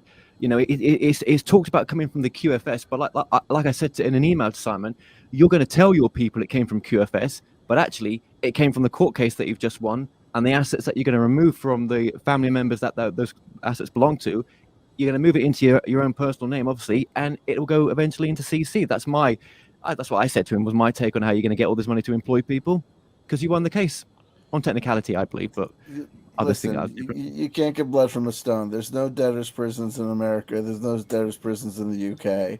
You can get awarded attorney's fees to the cows Now come in home. Britain, The notion that automatically turns into you all know about the army. It might be wrong. It might Right. be different in England. Wait a second.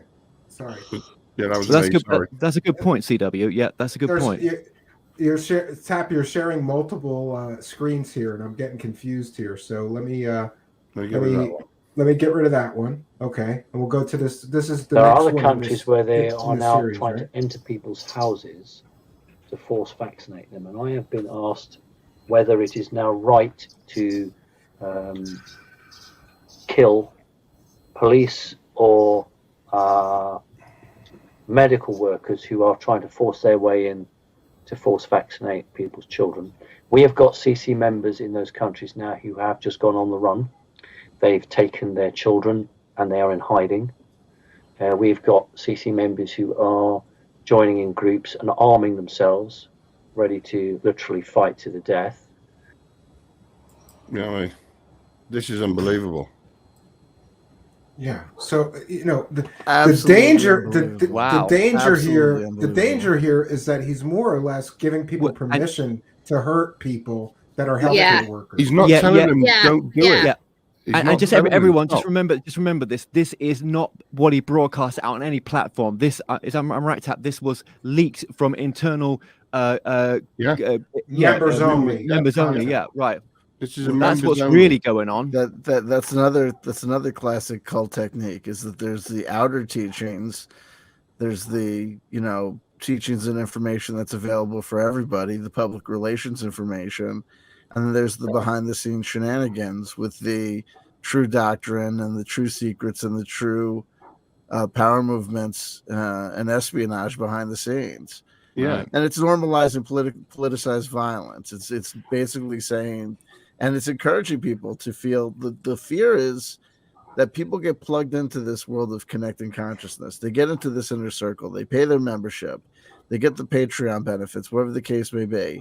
And then they're hearing this. And if this is the world that they're plugged into, Right. this is the information that is fueling their political decisions.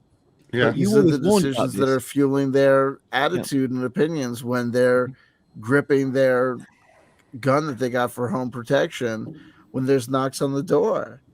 And it's starting this false narrative that people are breaking into people's houses to make them get inoculated, which is not the case. It's absolutely not So true. there's a lot of fear mongering too. He's playing into people's fears, which is another classic thing that a lot of these Disinformation, grifters do. misinformation, and it's being exploited And for the cult of parks. exactly. This next one, the one that's now ready, Simon, Stephen, sorry. Okay, yeah, let's add that to the stream here. Yeah, this delivering one is fuel. about But of course, troops. what people weren't told was that they were told there were 200. It was actually 400. Is it? 200 were in civilian clothes.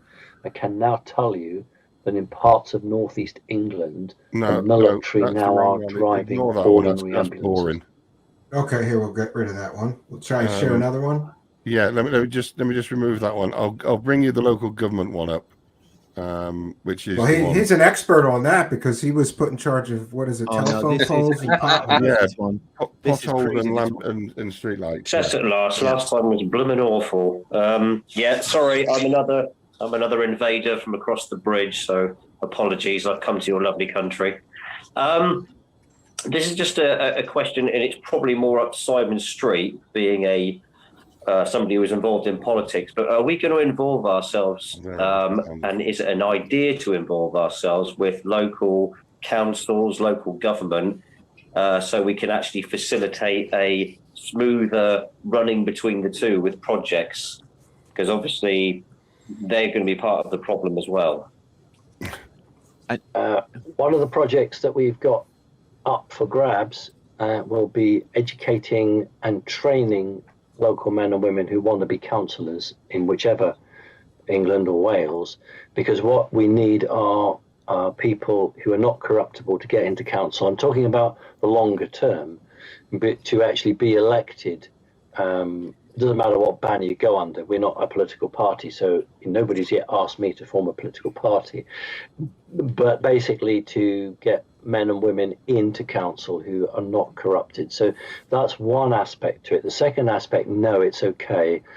Because what will happen is that when we start putting in sizable projects, then I will, and it doesn't matter whether it's Wales or Scotland, it will be me, will be talking to the chief executive of whichever local authorities, and seeing how much leeway we have.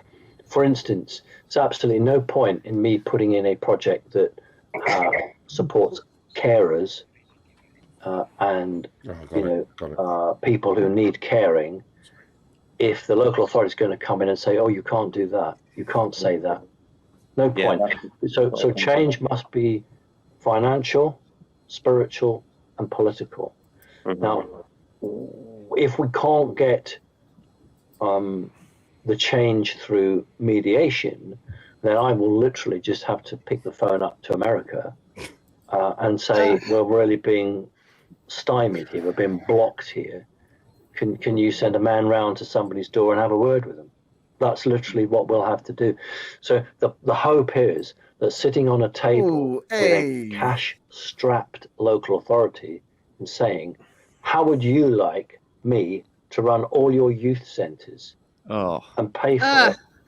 And CC members are going to have jobs, and they're going to be trained as youth workers, and we'll pay for everything. You don't have to worry about anything. However, these are the changes that's where it's going that we want to the program, and this is they're going to find it very difficult to turn around and say no, because what they want to do is to offload all this responsibility, especially if it's not statutory responsibility, because they're not funded for it. So it's this battle between them wanting the money and preparing to back off, or being very old-fashioned or being very Kabbalistic and saying no. So we'll have a plan and we have a strategy. So that was a two-pronged answer to your question. I hope that was okay for you. Yeah, fantastic. Thank you. Okay, if you want to say something. And we're coming to your pizza place, and it's a real nice pizza place. It'd be a real shame if anything happened to it. He's literally threatening English government officials with American intervention if they don't do what he feels is right. Yeah, so he's threatening the English government with the American government, saying that he can just make one phone call and the Americans. Simon Parks is on the case, Yeah, but let's not forget that little slip of the tongue there with the youth, the caring. Do you know what I mean? Yeah. Youth caring. That was slipped in there. Yeah, exactly. After some of the things that we've heard tonight and the rumors and other allegations that were made against him, I wouldn't let him near my children. But that's my opinion. But why do they need those type of contracts? Yes, so they've got members. The youth? Right. They've got members that work in these departments, in their real job. They're members of the Connecting Consciousness. They want to get the contracts for these centres, and they've got professionals who can run these centres. But why? Why does connecting consciousness want to move into all these areas for? The biggest word, re-educate, is the education. It's on his website, education. It's all about indoctrination. Yeah. It's all about education. It's the word according to. That's it. And that's all it can be. Because he's even spoken in the past about re-educating lawyers and judges and the police and absolutely everything. I don't understand cults, obviously, right? I don't get them. I don't get why they don't question it. They're all sat there in these meetings, and this is, let's face this was leaked right from one meeting of many meetings that happen all throughout the world. Yeah, right. Absolutely, yeah. And it's the same as this one. If I just quickly play this last one, what it will show you is the events that are supposed to happen today. Oh, can I just say something before you do? I did say this to you off air as well. Actually, he's done a video just about 2 days ago. He talks about this. He talks about this event, and he says, "Well, we can't go public with the dates because it will worry people." But closed off. Let's listen to what he says. Yeah, I'll bring it up now. Hang on, last one, everybody. It is, and I've lost it. That's quite all right. No, it's in leaked. Hang on a sec. It's not in downloads. Yeah. You should see my. But it's meant to happen today, as in today's date. Yeah, it's today. Here we go. It's today's date. Yeah. We're gonna find out what didn't happen today. Right. We're gonna find out what did not happen today. You are going to find out on part 1, where it says part 1. It is that one, and you will find out what didn't happen today. There you go. And but just so everybody knows, he's first of all shared dates lovely before. To be with Nothing ever happens. Group. Wonderful, thank you, David. I'm not sure how many members we've got tonight. So far, we've got 59, and I'm still admitting. Right, good. So, I wanted just to let people. A bit of a feedback here. Just wanted to let people know that the first country that's going to see military action will be Australia and New Zealand. These are the 2 countries that will first see troops on the street acting as part of the new takeover. So look for that. I'm not sure quite in the early stages what we'll get on mainstream, but from CC members like yourselves, but in those countries I've mentioned, they have told me that troops have come from door to door in certain areas, and I quote, I've been told, you must stay in, the date I'll give you is the 28th of October. You have to stay indoors on the 28th of October. You will hear explosions and you will hear children screaming. You are not to come out of your house. Yeah. So that's CC members, just like you in Wales, who have given me that information, because soldiers, and they are a mixture of Italian soldiers who speak English and Australian, New Zealand soldiers, because this is a multinational force operating for the White Hats, and they getting the experts in. So there are a lot of Italian troops involved in this operation. So I wanted to let you know that things are happening. That's the beauty of CC. We've got eyes and ears more than the BBC. We've got eyes and ears all over the world. So that's really exciting.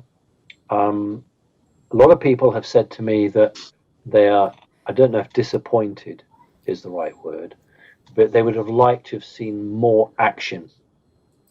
Right. I mean, that's the end of it. What you've got to remember now, it is the 28th in the UK, just past midnight. Australia, it's kind of just past noon or 11 o'clock in the morning. So there's been no reports. I have friends in Australia and I have friends in New Zealand, and there are no explosions. There are no troops on the streets, Italian troops that are controlled by the White Hats, because Australia allegedly is controlled by Donald Trump, according to Simon and Charlie. So nothing has happened. Absolutely nothing. But he won't make this public. Hold on. This is the 28th. He's saying it's going to be on the 28th, which is now today, right? Yeah. We could still hear explosions and children screaming. We've Shall we got wait 12 for hours another? left. We've got 12 hours until Australia hits midnight. Oh, so yeah, of course, this is in Australia. Okay. Yeah. This is spread now. No. He actually goes And on I further. just Yeah. I just want to comment, and listen, I'm no expert in international relations and how these things work, but if foreign troops just suddenly started going door to door in England, I don't think that the English authorities would just sit down and let foreign troops harass, intimidate, threaten, or compromise the safety of their citizens. They're not just going to lay down and let foreign troops walk in their country. It doesn't make any sense. The followers believe it. I don't want to. I just have to say one thing, Stephen. I'm going to have to switch devices here in a second. I left it. Okay. If you want, I'll throw you out, and then we'll bring you back in when you're done. Okay. I'm just. Don't say it like that. Probably. All right. So I'm ready to juice on my laptop, and I'm going to come back with my iPad. So I'll be right back. Okay. Sorry to bother you guys. Okay. No bye. worries. If I could just take the opportunity to point in also, another thing, it's like there's so much that goes on in all these messages. And one of the things that you really need to key in on is this notion of constantly telling the CC members that they're involved, that they're playing an active and vital role in these historical events. That's a form of love bombing. That's a form of ego inflation, so that you keep the positive experience going from the group to the individual, which breaks down the individual's barriers, breaks down the barriers to individual thoughts, and allows them to engage more easily and readily in groupthink, and also just primes them because it's giving them an expectation. If you heard a average, everyday, unexpected knock on the door, you might assume that maybe the pizza delivery guy got misdirected, or maybe there's a piece of mail that's too big to go into the slot, or maybe there's someone that's going door to door trying to sell you like solar paneling or whatever. Yeah. But if you're primed up with this information, you hear that knock on the door, and all of a sudden it's happening. The invasion is taking place. But there's I can't work out the end. I can't work out why that message anyway, because there's got to be some sort of end game. There's got to be something. He's got to realize. I know he blames mainstream media. Oh, they won't report on it. But one CC member, like CW just said, one CC member, somebody knocked on his door and said, just stay inside 5 minutes, there's a gas leak. They would actually twist that story as well. Right. This is the problem. And like you say, they're primed. They have to be not so much cajoled. He's making them feel good. It's this God complex. I don't know. It's unbelievable. Well, it's he used the word projects. Did anyone catch that? Projects. Yeah. And I think what this is that the members are submitting projects of ideas that they want to do for CC when the money starts coming in. I want to run the care home. Right. I want to run that department. I could do this. And they're submitting these projects. Yeah. And then are they asking for money as well from the people that submit the projects? I don't know. I'm just no. What they're doing is that Simon's going to fund it. Yeah, and that plugs right into one of the classic Sarah and Sarah side projects, which was those White Dragon families that you'd go and meet with the ambassador and you'd submit your proposal to a non-exploitive, good for humanity project. And you'd have to pay for the opportunity to even submit the proposal. Come on, there's processing fees, but they'll get right back to you to let you know if the Dragon Society's decided that you're the guy that's going to get the $1 million. I think somebody submitted a quote, and it was, what did he say? It was 38 zeros. It was $90 quintillion or pounds that he wanted, and Simon went, "Yeah, that's no problem. Just submit the paperwork." Yeah, absolutely. Wait, what? Yeah, and I just wanted to ask because we haven't heard from her in some time, and I see her listening intently here. I want to ask Ginette, having heard this additional stuff that you were never aware of when you went to him for a healing, what do you think about all the things he told you about being a healer, about him being your twin flame, about you guys being soulmates, about you guys knowing each other from past lives? What do you think about everything he told you? having heard all of this other deceptive things that he's peddling. Again, as I said, I do 100% believe he is a psychopath / narcissist, and this is someone who was talking about love bombing. That's what they do. They love bomb you, then they punish you for something that you've done, and they take away that love, and then they forgive you, and then they punish you again, and it ends up more punishment than love. But he preys on vulnerable people, obviously, and I was vulnerable, and he knew that. And going back and reading the messages, the sexual ones, and him asking, for example, about my boyfriends and my exes, what I used to do with them. Right. It was just gross. Yeah, I never responded to that, by the way. I never answered that. It was just very gross. You could almost feel he was, and he said, I'm very dominant in the bedroom, and it was like he was trying to take control over you. It's a power thing. And again, that's what psychopaths and narcissists do. So yeah, because you would respond to him saying, well, I want to, I would rather it be loving if we were going to have an intimate interaction, and it was the opposing of that, wasn't it? What was suggested? Yeah, I don't want you to fuck me, as he kept saying. I want to be made love to. I don't use that language, and it's not nice.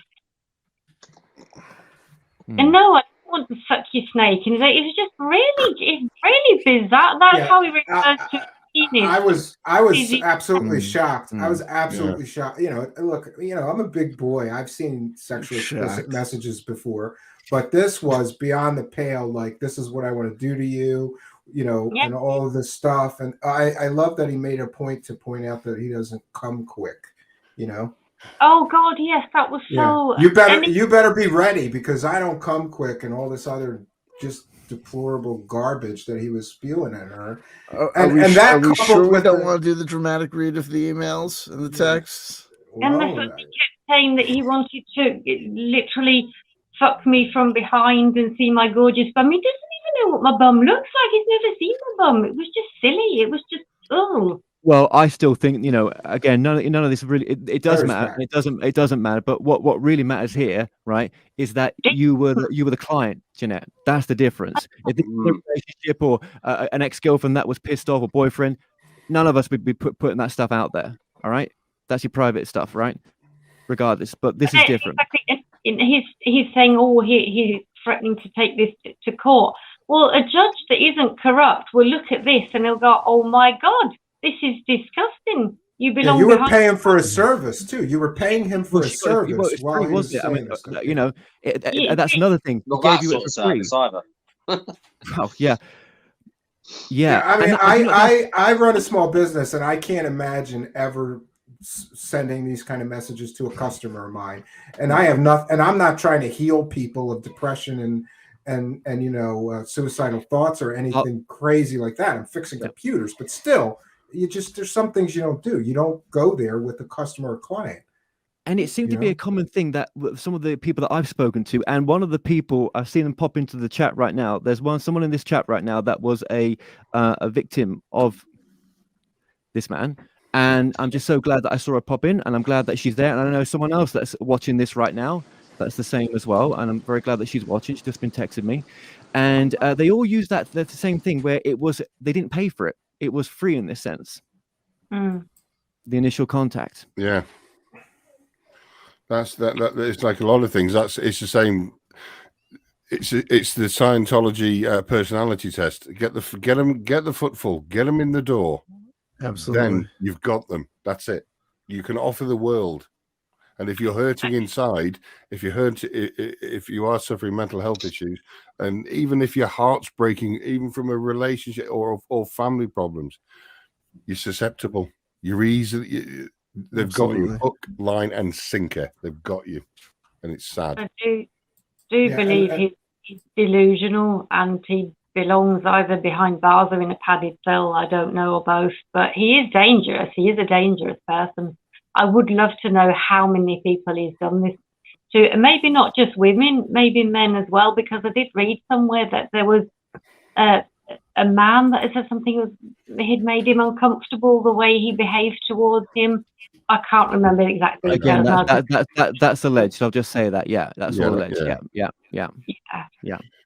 But there are a number of alleged stories out there, and confirmation is what we work on, and it's what we need. And obviously, with you, Ginette, you've confirmed everything and you know, I mean, your story is, it's so heartbreaking. It really is. And absolutely, there are others out there, and hopefully they see this. They only need to know that you've come forward, Ginette. I honestly think you will be the catalyst of the floodgates opening. I really do. Thank you so much. I mean, even hearing what Patrick had to say, you know, the amount of times he saved you from suicide. I know. I mean, it's not an easy thing to talk about, and I'm so glad that you're brave enough to allow us to talk, you know, about this to you. My God, man. I mean, just wow. Yeah. Actually makes me feel sick because I've worked with so many people, and I've been kind of, you know, I've had personal experience with that sort of, you know, those sort of thought processes, and having people there to help, to talk to you is so important. And the fact that you reached out to someone who took advantage of that and, you know, did not help, you know, it angers me, it boils my blood, and so I think it's important. I think it's so important because I'm sure you're not the only person that's been I know that you're not the only person that's been through similar-ish situations with this man. But I think that, as someone just said, you could be the catalyst here for holding someone to account for what they're doing to other people, not just yourself. Because am I right to say, Ginette, that at the time, and I think this goes for many of the other women, that no one would give you the time of day. They didn't want to know. They were scared of what the repercussions of telling your story might be. That's what I was told by some of them. Was that the same for you? Maybe? Yeah. Okay. I was thrown out of the Swedish CC group for speaking up, and I didn't even give them the most vulgar, gross details. I just started commenting that he's not the person he portrays himself to be. But they weren't interested in the truth. I got thrown out. Yeah. Oh, and then Simon had said that me and Patrick, my friend, were trying to blackmail him for money. I don't know where, absolutely ludicrous. Like what? But yeah, that was what he said officially to people. Yeah, and I just want to interject and say that if you or someone that you know has a story that you would like to share about Simon Parks, please email me at truthseekershow@gmail.com. Let this be the catalyst that begins maybe a road to justice for some. Yeah. The fact that you've stepped forward and it's courageous, and hopefully you'll inspire other people to have the courage to come forward too. So you're the first. Well said. Well said. Yeah. Yeah. And I unfortunately have to go. So, but I will, close and say thank you for everyone for allowing me to participate. And Ginette, thank you so much. You know, it's one thing to talk about these things in the abstract, or when there's things or events or issues that are faced by other people, and it's another thing to come forward and to share an uncomfortable story about yourself, and feeling stories that can involve aspects of violation and abuse, and I like everyone else has already, I commend you for coming forward and sharing your narrative and sharing your information and story. It's important that this stuff, what's done in the darkness, should come to the light, so that people can know the truth of what they're dealing with and what they're interacting with. And I think you've helped move that issue of truth forward. So I thank you, and I thank everyone else who's been on the panel with me. Great, and I really do sincerely appreciate the invitation to be able to be told that that things that I know about the situation could help bring things to the table. It's an honor, and I thank you honestly and sincerely. And I wish you guys thank you so much. luck with the rest of the stream for as long as you decide to keep on going. But I unfortunately have to tap out. Take care. No pun intended. Thank you very much. Thank you very much for your participation. Out of here. And it should be noted, I will for more truth with Terry. Fuck Stephen Cambion. There you go. C.W. Chanter, who's Stephen Cambion anyway? Nobody knows. We'll figure that out. I think he's that number 2 we heard on the tape with Simon. Saying in that squealy, squinty, flinty voice. That just Simon, we got a few more questions. Stephen Cambion. We got a few more questions from the chat. Simon, how many more questions you want? And why can't I get a group together? This guy's got people coming together. They're trying to change the world for this guy, and I can't get people. I can't get people to change the friggin' water. This is all Kevin. I couldn't get the freaking files to play, so I can listen. You know what I mean? It's not as though you're an IT expert who helps repair people's computers. Yeah, way to kick me in the teeth. Thank you. Way to kick me. I didn't kick you in the teeth. I merely pointed out the thing that's been going on all freaking night. Yeah, I know. I kid because I love and I hate. I'll tell you what, the next one will be better. Sure. Promises, I worked out promises. The bugs live on air, and now I know what I did That's wrong. it. When we bring forward the truth about David Wilcock, folks, you're not going to believe this, but this guy's outrageous claims, I think he's full of shit. Yeah, they're not true. I think he's telling the truth over here. You're going to have 10 panel members for that one. Yeah. Why stop at 10? 25. Keep the party going. Everybody that I'm meeting for the first time, the Aletheia Project, M Seeker of Truth, God bless you. God bless you and your work. Everyone keep on keeping on. And I will hopefully talk to you guys again real soon. These conversations and discussions are powerful and good. I think they're beautiful for the community, and I get a lot out of them. Cool. Thank you for your participation, and God bless you too, C.W. Chanter. Thank you. Thanks, thank you. Bye, CW. Take care, guys. And I forgot to mention, but if nobody told you they loved you today, C.W. Chanter, somebody just did. And his name is Stephen Cambion. Especially for those guests that don't know who's interviewing them. My name is Stephen Cambion. Thank you all. Yeah, we've covered some really great stuff today. And, you know, I mean, there's more, of course there is. But I think just to acknowledge, you know, yourself, Ginette, as well. It's just thank you so much for doing this, because this... yeah, it's not easy to be sat there, and I know you was nervous coming on, but you've done an amazing job. And I hope you will feel welcome here always. You're always welcome here. Thank you.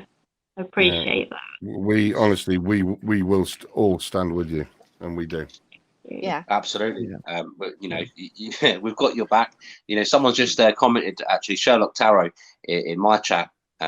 She said you created a really safe space for her to talk, and I thought that was a lovely comment.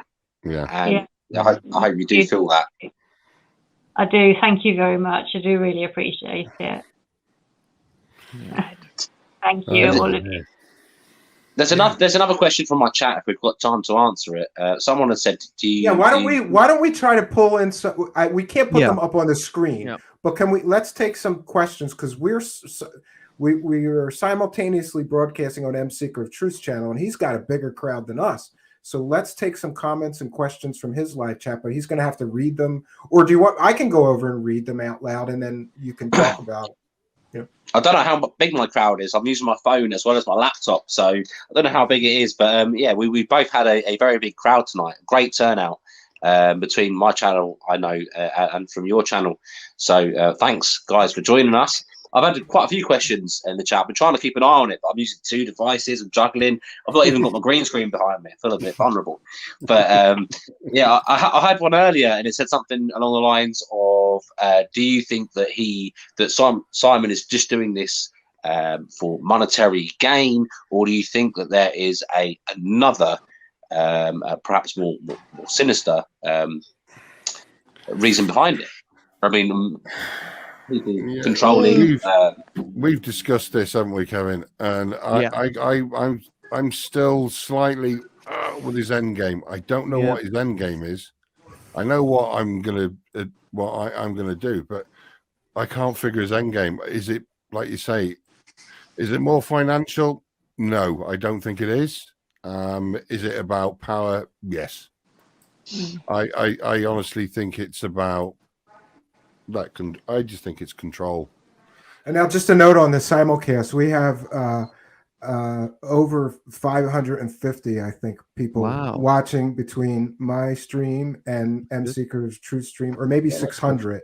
There was a hell of a lot more earlier. Yes. There was at least 900. I think we topped out at 900 probably, or 1,000 total people watching. 1,000 maybe. At peak, and just a note, I'm sharing M Seeker's channel's live chat. So we want guys, it's a chance. Ask some questions. We thank all of you for your participation, for your attendance, for this very important special broadcast. I can't thank everybody in the audience enough for being here to support us to do this important work. You know, the thing about, you mentioned about what's his end game. The one thing that is concerning to me is how it is affecting us in the United States and where it plays out to, in terms of QAnon and the right-wing movement and the demonization of conservatives in our country. And then the fact that we had what happened at the Capitol building, and he's associated with it. And Simon Parks is not the only person from the UFO community that's been a part of this. And they all seem to come out of, it seems like either it's Project Camelot or it's Miles Johnston, and then they spur off from there. So the end game could be very disruptive to a lot of people. And our mainstream media in the United States likes to take that information and go with it and perpetuate the division that we're feeling here. It's hard because Kevin, obviously, he's in a different situation to Em and I. We're in the UK. We live in the UK. And I watched this from afar on numerous channels, and I've gleaned so much information. I've watched, obviously, Will from Cold Beer Confessional, and he's covered Simon. Now, Simon jumped on with Doug Billings on the Doug Billings show. What is it called? I think it was Right. Yes, that's right. Billings. That's right. Yeah, that's it, mate. And now Doug Billings actually says, "Well, I have you on my show because you bring a massive audience." And when Doug Billings actually had to turn around and he did it was like a minute and a half, maybe 2-minute disclaimer about what Simon was going to say. Simon's an advocate for destroying the White House, dismantling, literally, actually getting bulldozers. And I can't figure this out. Simon, it was, for many, many years, a staunch, as you say in America, he was a staunch Democrat. Now that he's now suddenly become this Trump supporting, he's totally switched political parties. But interesting. And I can roughly work out when, but I can't figure out why. But what he doesn't realize is what he's saying with, "Oh yes, I've spoken to Q." It was originally trust the plan, then it suddenly went to trust the man, and then it was all this pathetic rubbish about the tribunals and all this spouting. And Simon is an echo chamber for many of the QAnon lot. He's a massive echo chamber for the events of January 6th. And he claims that you shouldn't trust mainstream media, but he quotes it quite a lot. They all do. But the drawback is you've got somebody that for many, many years was on the left, has now come to the right, and is now sowing massive division in a country 3,000 miles away from my country, from his country. Why? But he claims that he's going to set up 50 healing centers. To be perfectly honest, I think if Simon set foot on US soil, the TSA might have a word with him. Homeland Security. Well, don't forget again what he said in his latest video. He said the answer is in the USA. Yeah. He's claiming that he actually. Sorry, yeah, he actually. No, he's already said it, that he's secured funding for the 50 healing centers in every state in the US. You're talking tens of millions of dollars. Tens, and well, he's saying that because his followers want to hear that. But I don't understand why he is transmitting what he's transmitting, because it is causing division in the US, and it's just unbelievable. And I wish I knew why he was doing. Well, I know why he's doing it, because he's just wants to be the big boy. He wants to be a grown up, and he's gone the wrong way about it. Yeah, I always thought it was kind of bizarre that these guys from England, in the form of Charlie Ward and Simon Parks, are trying so desperately to interfere and influence American politics. Because I can't imagine waking up one day and just going, you know what, I'm going to start talking about how we should overthrow the British government. Yeah, exactly. And I'm gonna do that every day, and I'm going to accept money for it every day. And I'm going to say that the British Prime Minister isn't really in, the minister's house. He's on a set. Yeah. It's just so bizarre. Why? Well, exactly. Why so far from home, and he is, regardless of what people want to say about him, he has a huge following, and he is an influencer. He's influencing all these people's thoughts, emotions, fears, anxieties. He's playing on their hope. It is terrible. This is just, it's very concerning. It's the same as the other guy, Nicholas Vinyamin. Now look at him. He's even now dressing like Trump. He's got his nicholasvinyamin.tv set. He used to sit again. He's another Brit. He's an ex-jeweler from down south and stuff like this. And he used to sit in front of a brick wall with obviously a green screen with a brick wall. Charlie Ward brought him on board in September of 2020, and he's now got his fake studio, but he dresses basically the same. He's playing a journalist, and he sits there, and this is the man that believes that when the container ship hijacked in the Suez Canal, the Evergreen, he agreed and also made the claim that they had technology on there that. Basically, they had a switch to dim the sun. In other words, a dimmer switch. Yeah, it's crazy. Kinda, no. But with the claims that are made, again, it's another echo chamber.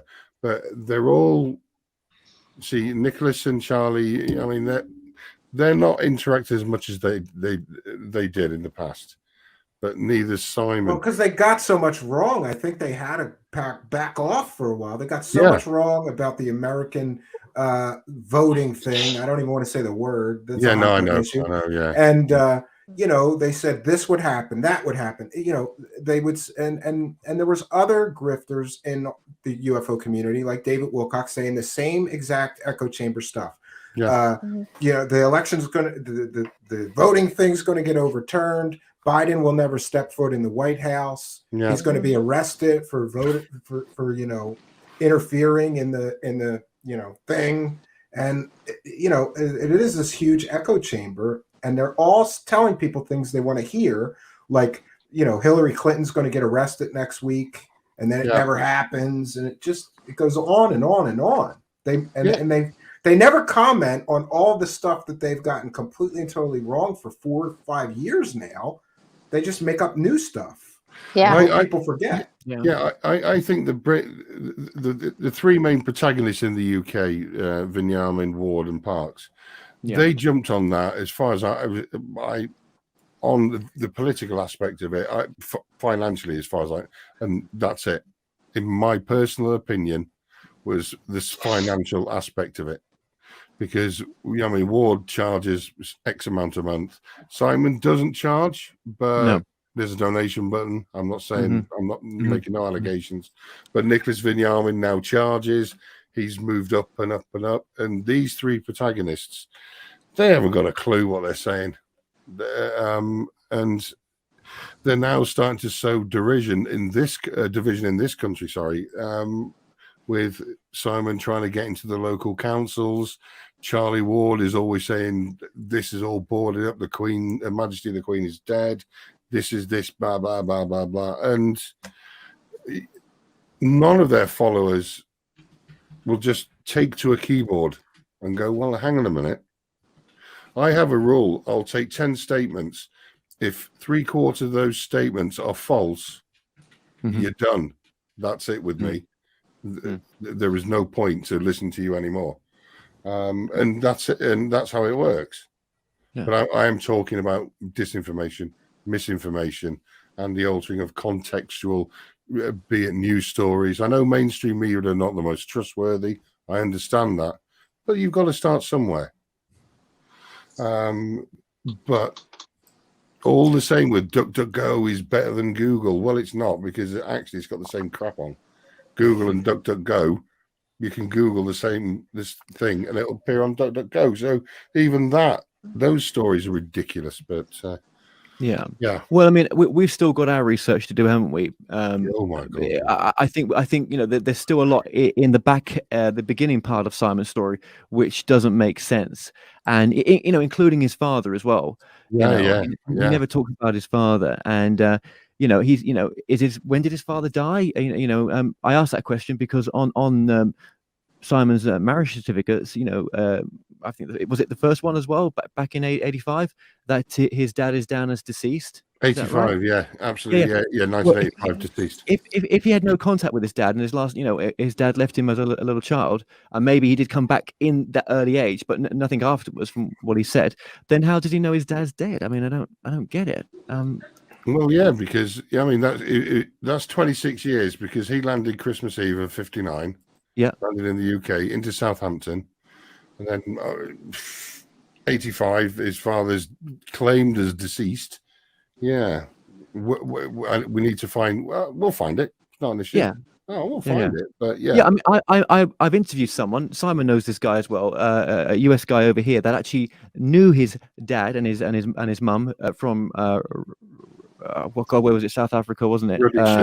Rhodesia, yeah, and met George and his mother at a bar over, I think it was like New Year or Christmas time, and he published this story because he had such a great time with them. But he sort of explains who George Parks was and how what Mum was doing over there at the time when she met him, and it was just fun little thing to find this guy. And I found out that Simon had been speaking to this guy as well, and one of Simon's kids has spoken to this guy just because they were looking into their family history. He has no idea where his dad ended up, but in the future. But just little breadcrumbs sometimes, isn't it? You've got to follow the breadcrumbs. I've followed literally, and I think M was the same when he's done his stuff with his videos. You only need that one. It's just literally, sometimes you're staring at a crushed loaf of bread in front of you, but it's that one breadcrumb that opens the door that gives you everything you need. And a couple of times I found the one breadcrumb, and I'll find South Africa. It's not Zimbabwe, I think. Oh, I will speak to the continent. Zimbabwe, yeah. I don't think if someone was this great teacher. Sorry to butt in, Tap, but whatever you put yourself out there, why can't you just have a bit of transparency? If someone's got questions for you, you shouldn't have nothing to bloody hide. It shouldn't be like that. But it's just there's other things going on here, isn't there? So especially if you're putting yourself as a teacher, a guru, or it doesn't really matter. Even if you're the guy that's making mad YouTube videos of how to fix glass on an iPhone, I mean, they know about you. Yeah. And because it's a business, they will know where you are, they'll know your number, they'll know how to contact you. And if you're putting yourself out as the savior of humanity, well, we kind of need to know what you're saving us from and how you're going to do it. Well, we know how they're going to do it because they keep telling us, especially if you watch the film Aletheia or if you watch Iron Man, because it's all in plain sight, remember? It's all in plain sight. Absolutely, no, Ginette, because you obviously when you got away from Simon and you sort of were still doing some research on what you'd been through, but just like trying to figure out who he was. I think you bumped into somehow, or you saw something somewhere about what Kerry Cassidy had posted somewhere, in the sense of like why why it's excusable for Simon to have his actions. What did she say? I can't remember. Yeah, it was this thread, the Avalon thread. She defended him with, well, yeah, but he's admitted he's a reptilian, so what do you expect? He's going to behave on that, basically. So yeah, that was the excuse. He's reptilian. Yeah, he said he's reptilian, and so yeah, that's what we have to expect from him. So yeah, right. She was excusing him. I find that disgusting. I find, especially that it's coming from another woman. It was disgusting. Yeah, just like giving him an excuse. Yeah, it was disgusting. It's enabling him to continue and say, well, it's not really his fault because he's reptilian and he's already admitted that. So it, I was shocked and surprised. That was her. Yeah. Well, thank you so much for that. And I mean, Terry, what do you think Becky could have done when Ginette, sent those messages in to her, Becky, and obviously she just stonewalled? I mean, what would have been the right thing, right? I mean, what could she have done? I suppose, except for well, what she did. Okay, so. Correct me who Becky is again. Becky is somebody who Simon's married partner. now. Yeah, we believe they're married. She wasn't originally married to him when he started doing what he was doing with Gisette, right? Well, Ginette, just clear that up. But yeah. Ginette. Yeah, apparently he was, but I didn't know. I had no idea she existed. Okay, and then Becky came in. Well, it's too bad. I mean, if she's still in a relationship with him, then she's probably, denying it or in some sort of denial. So, Or victim blaming. Many wives blame the other woman. Who knows what he said to her? I mean, like a lot of times in these kind of situations, the man will, oh, she's crazy or she has problems or it's completely trumped up. And, and then, she might be under his, I mean, obviously she's with them. So. But I sent her all the screenshots of the conversation. So it's kind of there in black and white. It's not me just saying this happened. Here is the proof. Read it. There's no denying. You can't. How is he going to explain that and say, "Oh, she's crazy"? But he wrote these things. It's weird how women can just be in denial, though. And it's unfortunate that she's just going to push it off. That's the only explanation that I could think would be happening. Is that, and I don't think that what Becky has done. There's a lot of women that do that. In these kind of situations, they want to hang on to the man. Yeah. Mm-hmm. Yeah. And it's easy. Many women placed in that situation, the wife will sometimes blame the other woman. Like, well, she was the aggressor. She did this. She did that. But in this case, we can clearly see that Simon was the aggressor all the way. Mm. Yeah. Did originally feel sorry for her, but to be perfectly honest, I don't now, because now I just feel that she's enabling him to continue doing what he does, because I don't think he stopped doing this. He's still doing it, and he's going to continue doing it, and so something really, really bad happens. That's the way it works for these people. They don't just stop. They can't help themselves. Yeah. No, I don't think he's going to stop. And it'll probably, unfortunately catch up with her later. She will most likely have to really confront it within herself, what's going on. Yeah. The truth always prevails, always, eventually. Well, it has right now. And I know, well, I might be attacked for it right now illegally, but it was all worth it. That's what I'll say. I hope we haven't done anything. I'm sure that the way that this has been done, I'm happy with, and I'm just over the moon, Ginette, that you've you come on, like I kept on saying to you, and this is the hopefully this is not the norm. Do you know what I mean? This type of show, yeah. So Thank you so much. Yeah, be interested to see what happens now. I'm starting to run out of battery.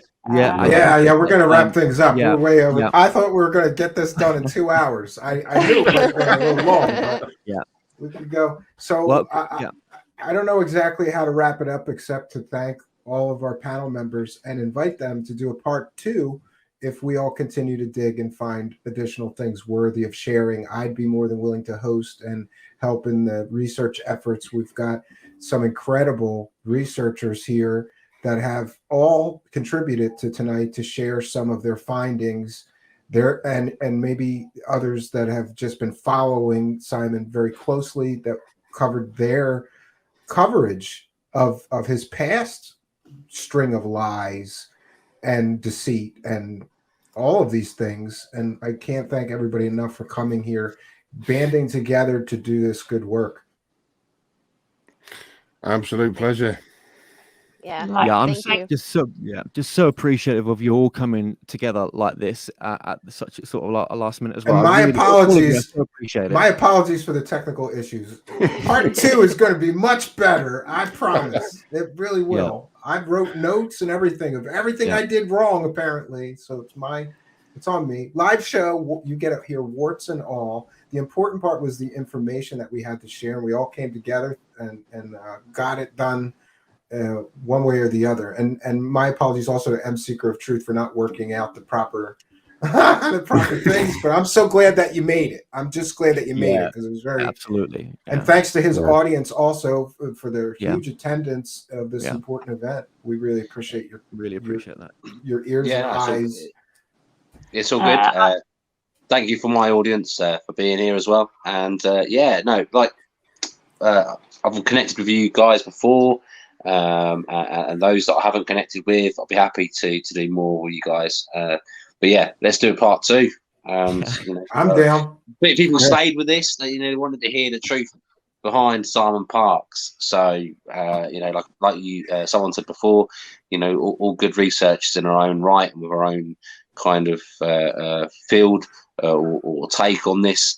And I think it was a good panel to have together. So pleased, honoured to be a part of it, as CW said, honoured, and it's been a good attendance, good night, and I think we got some truth out there. And thank you, Ginette, again from me. Thank you, and I want to thank all of you for being so kind and, as someone said, creating a safe place to talk about this and listening and acknowledging what I'm saying is true. Oh yeah, like I said earlier, Ginette. I mean, without you, I mean, this wouldn't have really happened tonight, to be honest. But I mean, we stand shoulder to shoulder with you. I can assure you of that, and we will not work. We will not stop, and we will continue our tireless work. And it is tireless. It's difficult, but we won't stop. I can assure you of that. Really good to hear. That is music to my ears. I hope you that you heal and that you do better, so Stephen, thank you for having me, and Kevin for asking me to be here. Terry, thank you for coming. I care about stuff like this, so whenever I can be of service, let me know. Thank you. Thanks for your help as well. M Seeker, thank you as well, brother. Happy to be here. Thank you for inviting me on. All you guys. So we're coming up on the 3-hour mark. I want to thank everybody for joining us. I'm going to start throwing people out of here and do a very quick wrap up because long day for me, long day for everyone. Thank them all for their time and their energy and their dedication to important work. There we go. So, and thanks once again to Ginette for having the courage to come forward because I truly believe that this is going to be the start of something important. And you're the catalyst for that, having the courage to do it. So I'm gonna throw you all out of here, and we'll do a quick wrap up. There we go. Thank you to Tap from Aletheia. Thank you to Ginette. Thank you to Kevin Moore and the last man standing, M Seeker of Truth. Thanks so much. Okay, friends, what can I say? It has been an incredible and revealing special event here with the participation of so many great people. I want to, you guys always hear me say this. I'm always happy when there's an audience. And I was more than doubly happy tonight because M. Seeker came and had a tremendous attendance numbers that really amplified the voices here. And he should be commended for doing that. You always hear me say I'm always happy when there's an audience, friends. I want to thank you so much for being a part of mine. And thanks to all of our panel members from around the world for their time, their dedication, and their great work that they lent their talents to tonight. So until next time, friends, my name is Stephen Cambion. Good night, and God bless all of you.